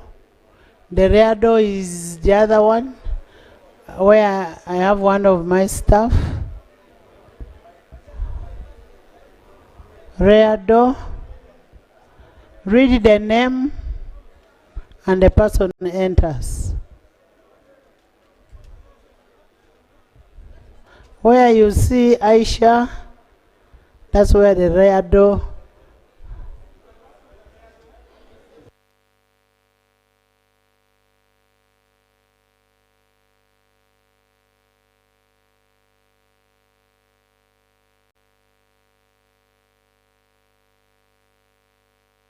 And members of opposition enter.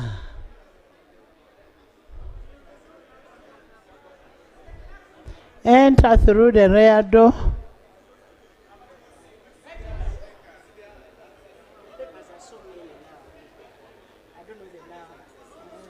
Now that you are going to start reading, read the last one menu.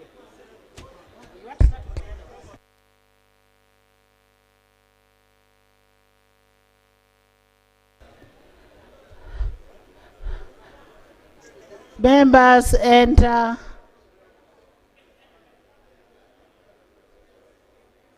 Yes.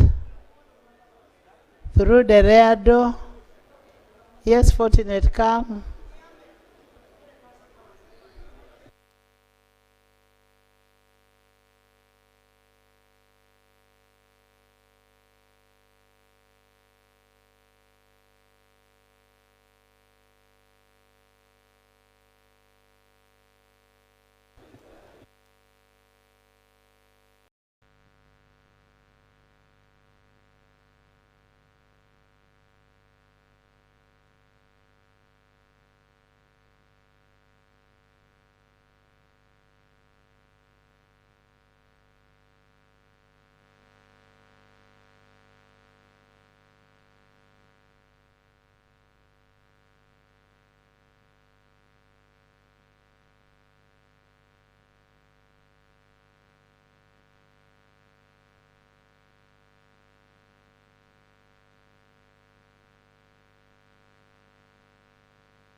Government side, start coming from the rear door.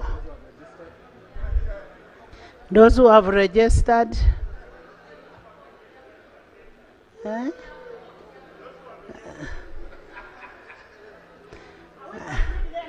Yeah.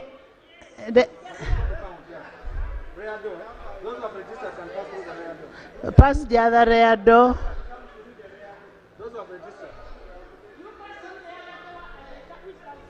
No, that door, that door. That is rear, that is your rear. Please enter. Honorable Amero, go back and sit where you sit.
Honourable members, can we settle now?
Honorable members, as we wait for the numbers in the VIP gallery this evening, we have Honorable Kahima Moses Mugabe from Ruhama East.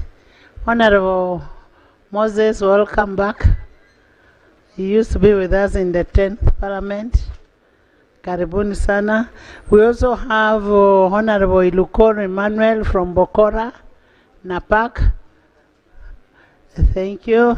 We have Honorable Achia Lokiru from GA County. Welcome. And then we have Honorable Etilu Margaret from Amoria. Most welcome and thank you for coming. Honorable members, can I receive my numbers from the clerks?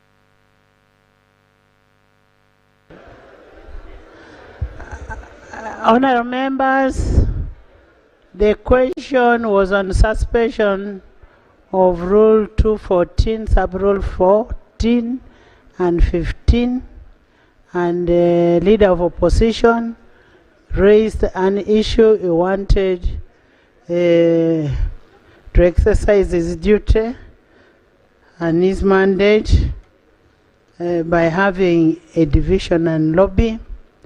And I hereby announce the results. I want to congratulate opposition. You got 54 votes.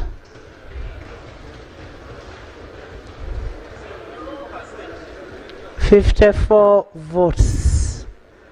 And then NRM got 286.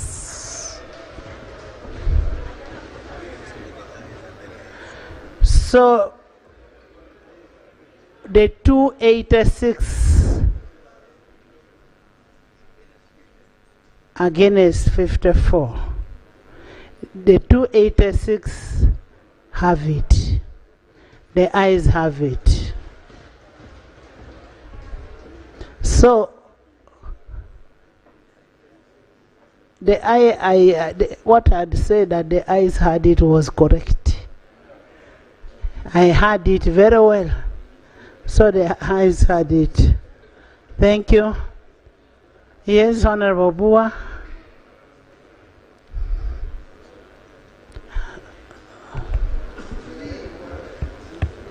Madam Speaker,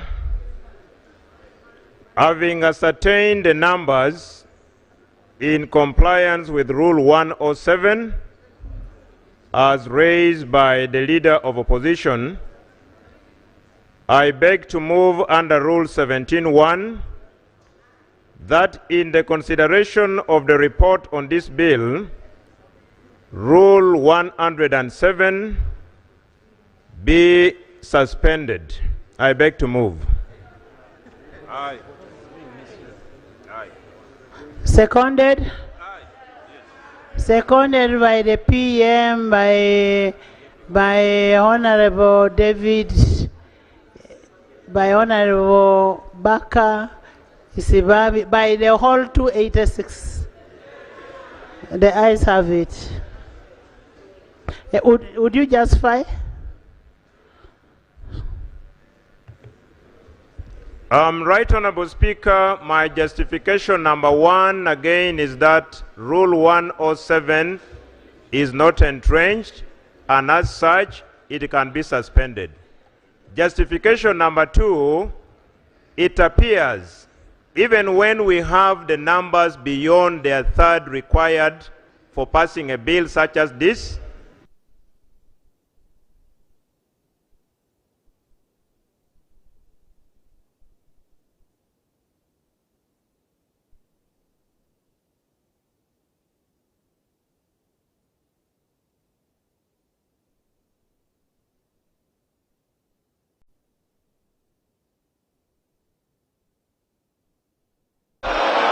The ayes have it.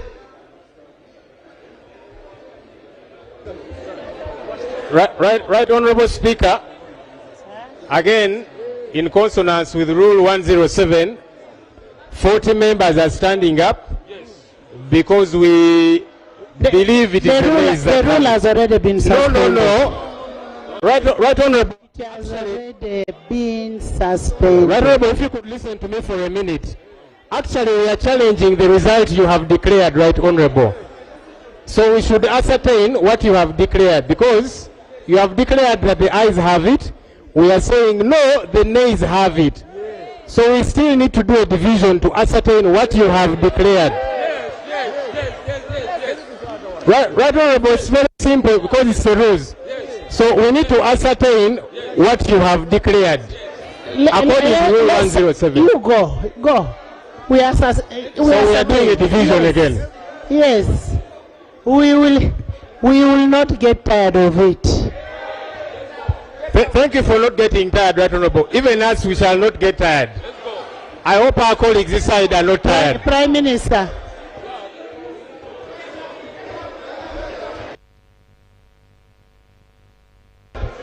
This is the last one, and we shall have it. Honorable members, Please. Honorable Speaker, please. As a commander this side, I just want to use this microphone to tell my people that we shall not get tired. And it is going to be done today. If whatever play. They told you to get out, not to come to the microphone. So you go. They told you to get out, not to come to the microphone and make noise. Go. Go on your sides.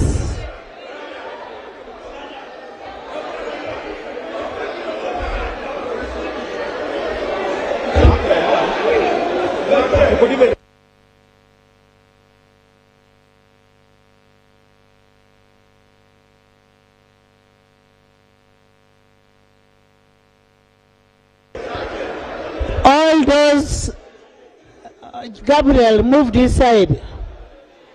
Gabriel, move your team this side. Amero, move your team.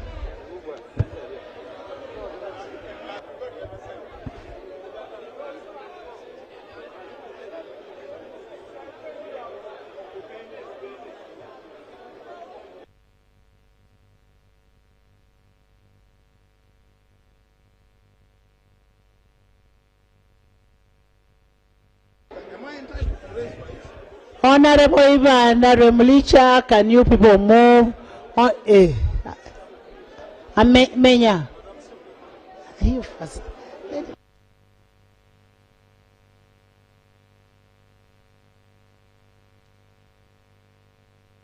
Honorable Adoa, let's not, Honorable Lobo, let's not take time.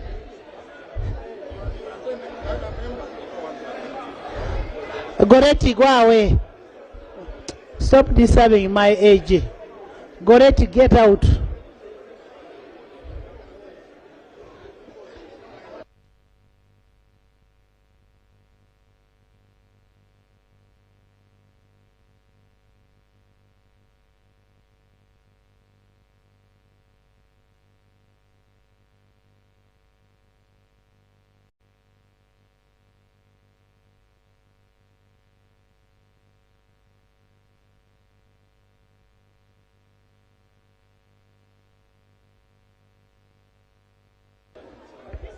Abeja.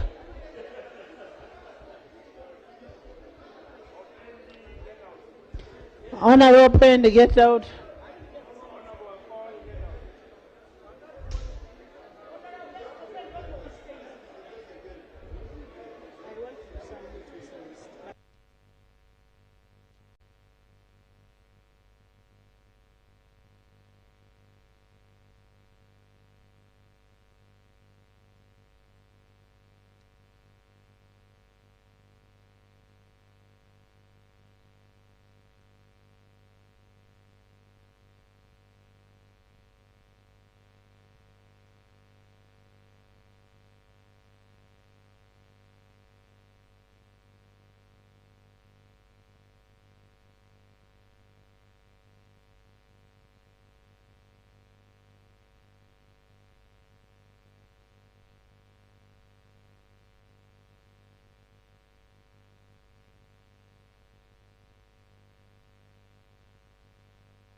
Members who have registered, can we come back in?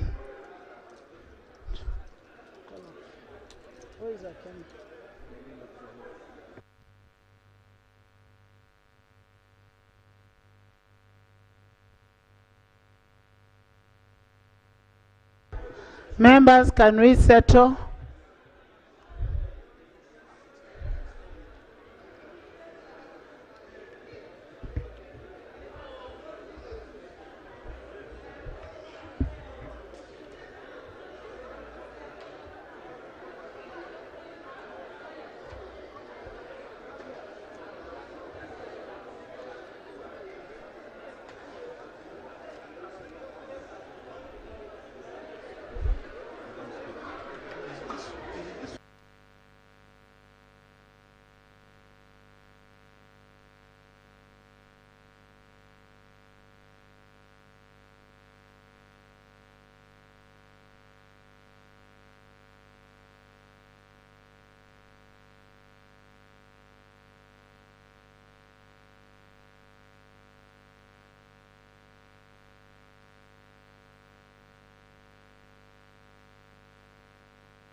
Honorable members, can we now settle down?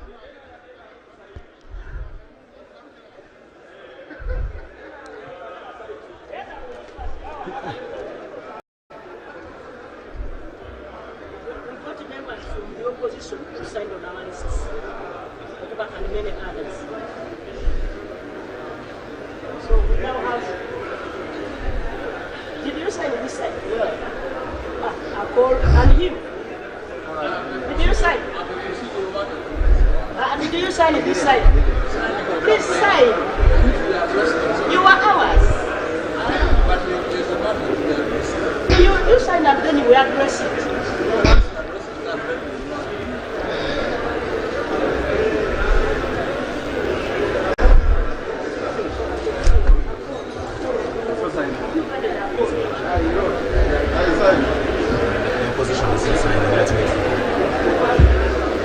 So this Michael.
Honorable members,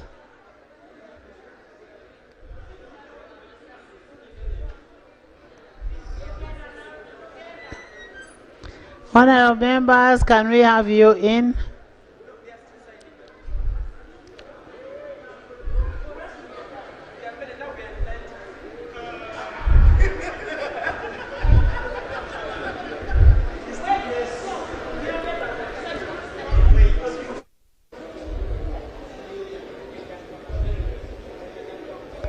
Honorable members, can we settle down? The members who have signed, please enter. And don't squeeze yourself. Free sitting. Honorable Peace, there is a seat here.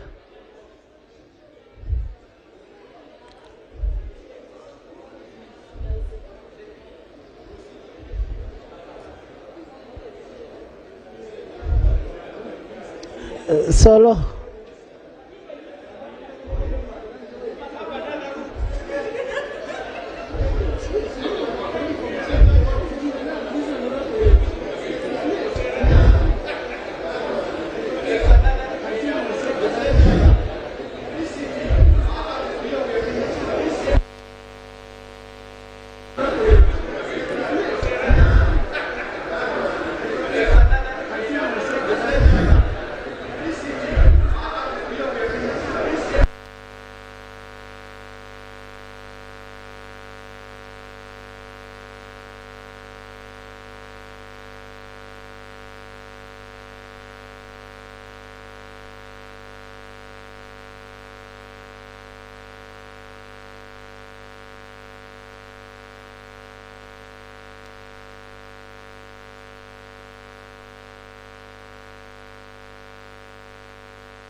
What is that?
Where is the leader of opposition?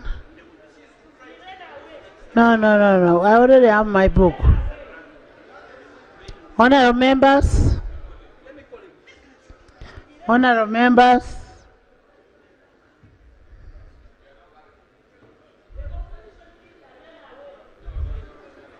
Lop.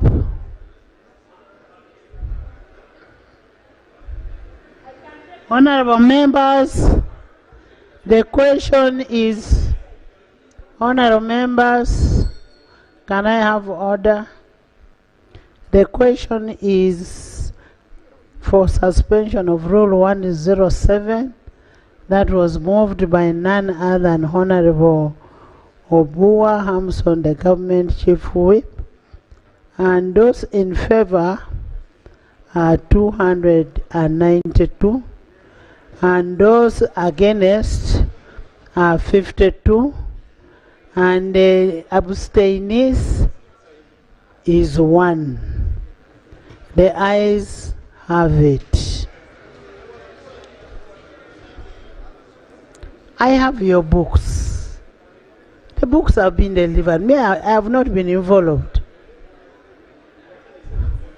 Yes, Honorable Sibambi.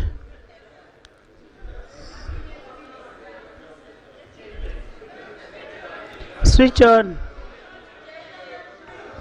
Thank you for the opportunity. Honorable members, can you listen to a senior counsel? Right, Honorable Speaker. I move a motion that we move to committee stage.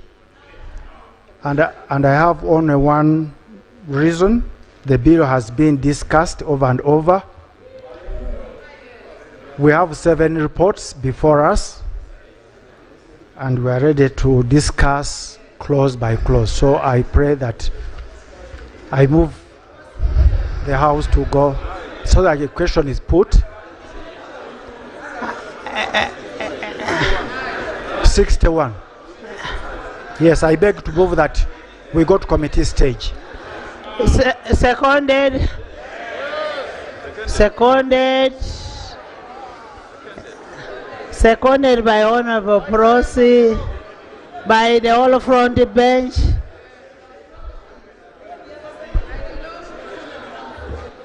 Honorable Akol Menya, Honorable Mulimba, Honorable Vice President, Prime Minister, Government Chief Whip, Honorable Bahati, Honorable David, Honorable Baka, Honorable Yusuf, Honorable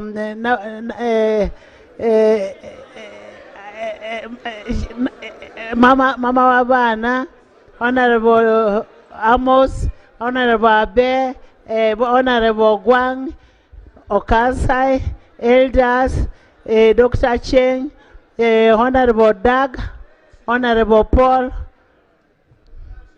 Ibanda, Charity, Nekesa, Adoa, Rakajara, Olobo, Chemongesi, Werike, Panado, David, Muuma, Mulimba, Idi Sabirie, Apoloto, Sechindi,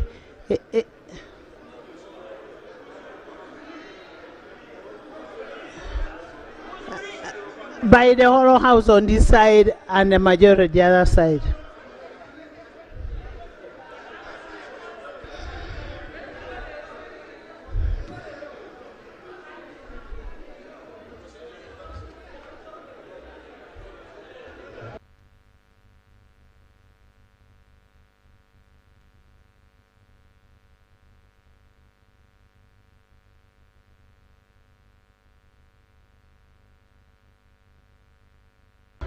Honorable members, can I have some silence? I put a question that the Protection of Sovereignty Bill 2026 be read a second time. Those in favor say and the contrary nay. The ayes have it. The Protection of Sovereignty Bill 2026, Bills Committee stage.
bali nnyo okubeera nti weekumira ku BBS telefayina y'emu ku nteekateeka egenda wano mu maaso ku lukiiko lw'eggwanga olukulu. Debate eyo gye tukutuusizzaako kuviira ddala ssaawa 8 Parliament we yatudde. Tuli ku nsonga ya protection of sovereignty bill era alipoota y'akakiiko ka Palamenti akawamu. Jjukira nti obukiiko bubiri okuli akakiiko ka Palamenti ak'ebyokwerinda n'ensonga z'omunda mu ggwanga nga baliwo mu n'akakiiko ka Palamenti akavunaanyizibwa ku nteekateeka ez'ebyamateeka bibadde emitambo gy'okola ku biiru eno okusobola okulaba nti tutuuka ku mutendera guno ogwokubiri kye tuyinza okuyita second reading.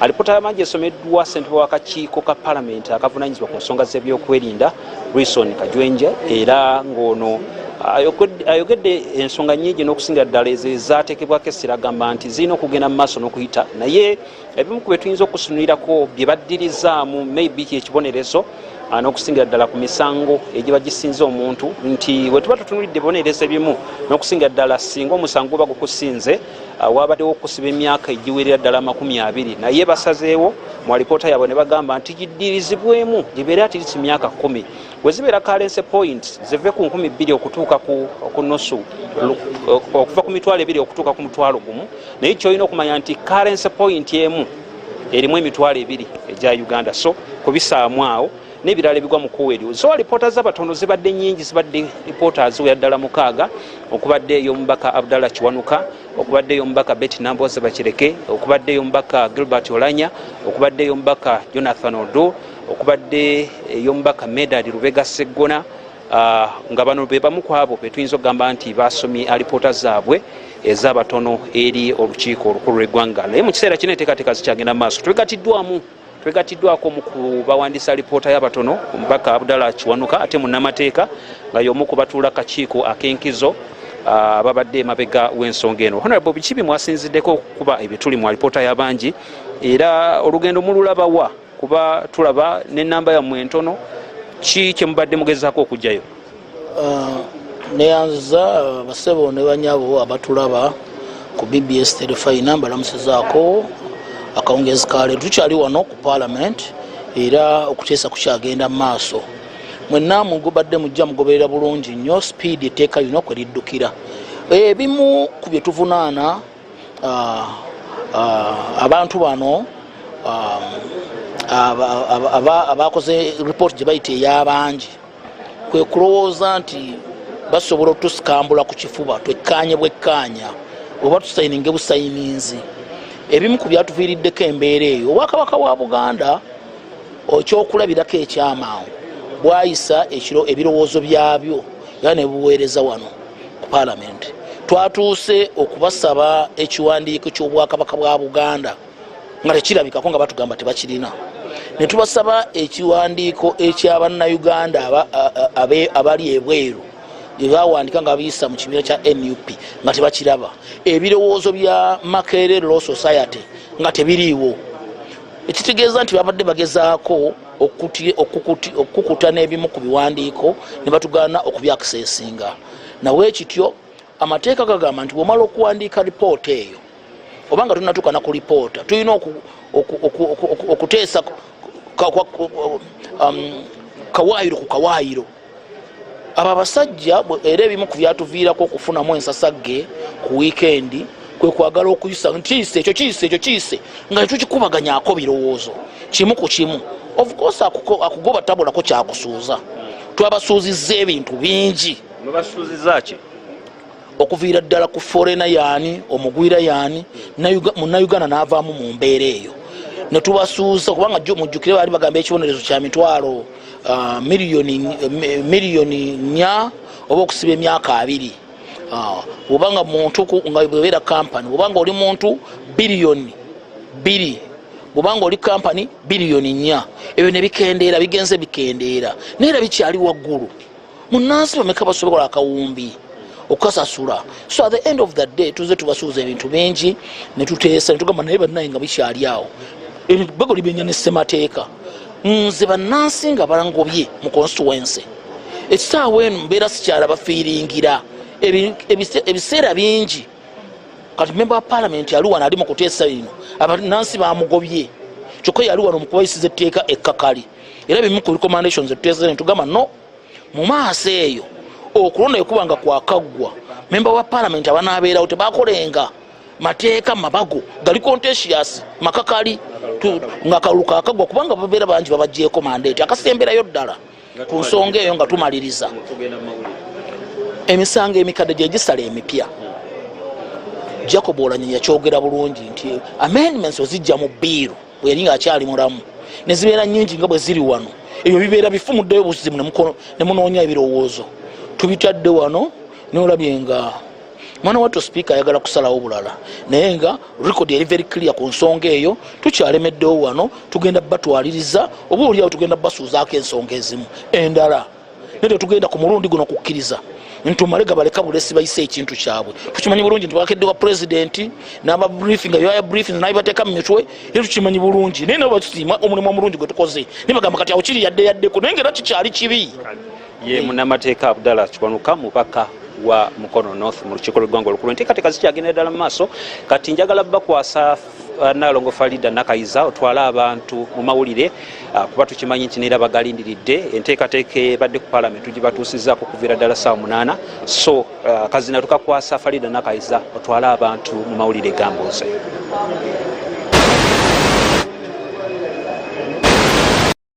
Are we irrelevant to you and to this house, Madam Chair? I would want to know. Honorable members, Honorable Senyonyi is a very good friend of mine. And Honorable Senyonyi, I don't want and I don't love people who play double standards. When you came and told me thank you for giving my members time, as I asked, he thanked me. He thanked me for giving his members time. That's number one. Number two, I want you to listen to this. Number two, you know me, you don't whisper to me because I call a spade a spade. Number two, a member of the committee dissenting from the decision of the majority shall be given time. Time is not specified. I gave Honorable Nwagaba less than 5 minutes. He finished. He presented. Honorable Gilbert, he presented. No. I am the one speaking. Gilbert did not complain. Everybody. And this time, we are past there. We are at committee stage. Can we go to committee stage?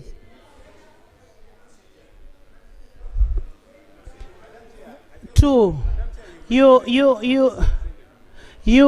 go to committee stage. Thank you, Madam Chair. Madam Chair, the committee proposes to amend clause 2 of the bill as follows. The first amendment in sub-clause 1 by deleting the words any person who acts as. The second one by substituting for sub-clause 2 the following. Procedure. For avoidance of doubt, this act applies to an agent of a foreigner who engages in any of the following activities through any means, including the use of digital platform.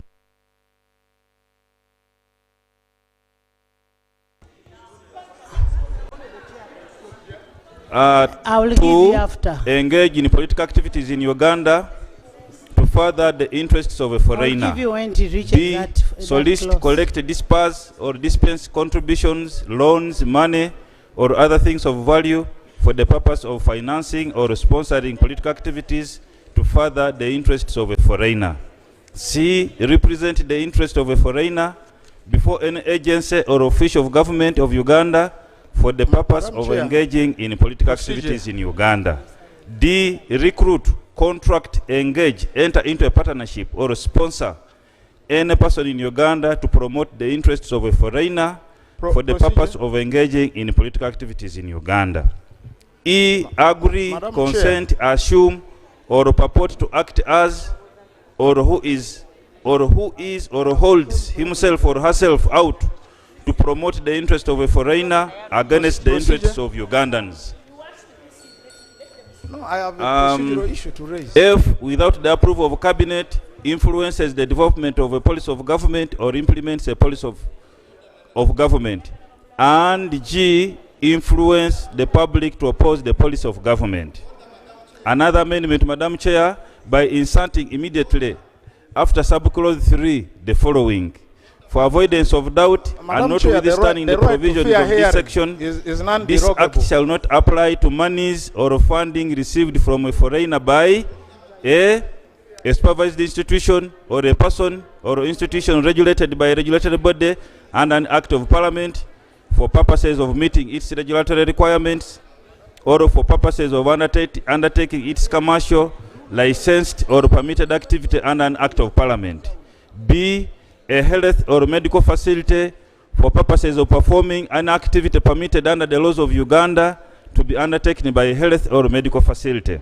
C, an academic or research institution for purposes of funding research and innovation or any other education activity permitted under the laws of Uganda to be undertaken by an academic or research institution. D, a person for commercial, domestic, or family use. E, faith-based organizations for activities that are connected with the mission of the faith-based organization. Another amendment under clause 5, nothing in this, not clause 5, clause 2, paragraph 5, nothing in this act shall be construed as prohibiting or requiring compliance with this act for lawful foreign direct investment, portfolio investment, diaspora remittances, export proceeds, trade finance, commercial loans, humanitarian assistance, technical assistance, grants, concessional financing, development assistance, or any other lawful foreign exchange inflow or outflow and related activities. Justification, Madam Chair, to harmonize the provision with the scope of the bill as provided in clause 2, and to clarify the scope of the bill to avoid the possibility of extending the bill to any person and activity beyond the scope of the bill. I beg to move. Honourable Minister. Right Honourable Speaker and members, I concur.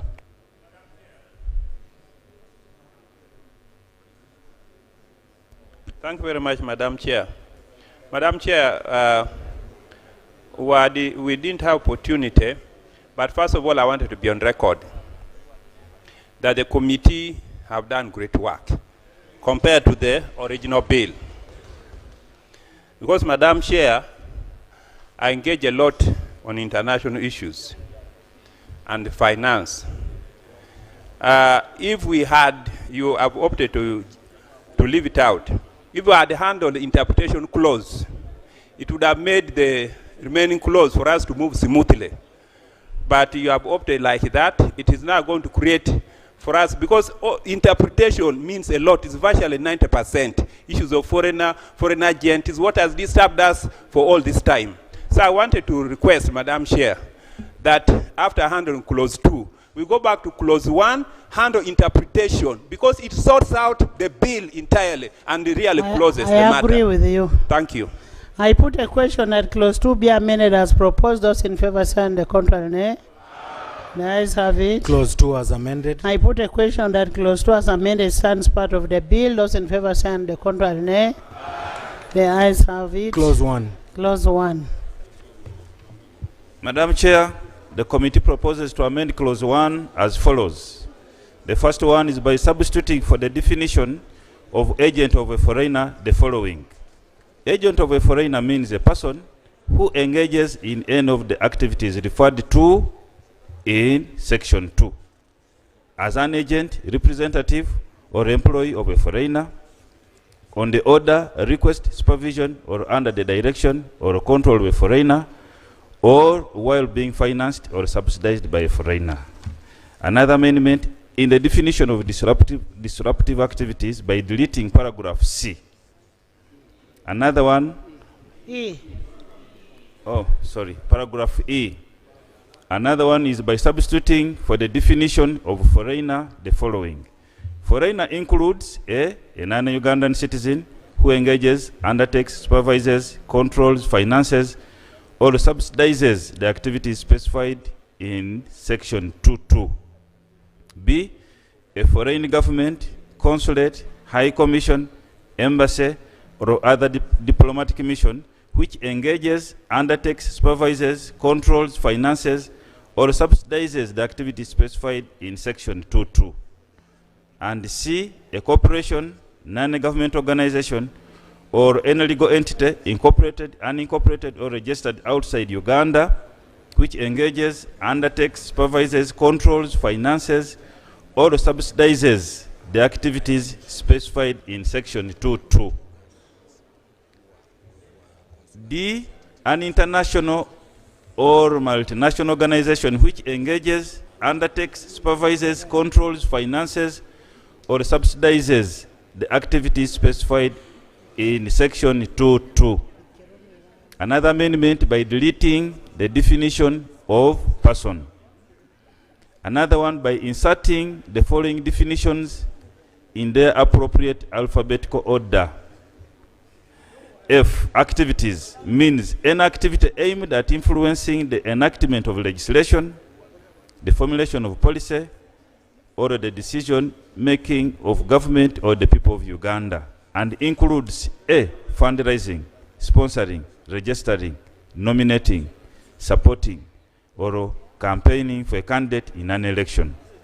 B, registering, funding, and campaigning for a political party in an election. C, fundraising, campaigning, canvassing for support, supporting or opposing a political party or a candidate in an election. D, any activities aimed at influencing the outcome of an election. E, any activities aimed at influencing the will and the consent of the people of Uganda to determine who shall govern them and how they should be governed. F, any activities aimed at influencing, imposing, or normalizing ideologies which are inconsistent with the Constitution or which conflict with any culture, customs, or norms of any of the communities listed in the third schedule of the Constitution. Another definition is interest of a foreigner, means interest of a foreigner that are aligned with the principles. I will come again. Interest of a foreigner means interest of a foreigner that are not aligned with the principles and laws adopted by Uganda. Another, I will come again.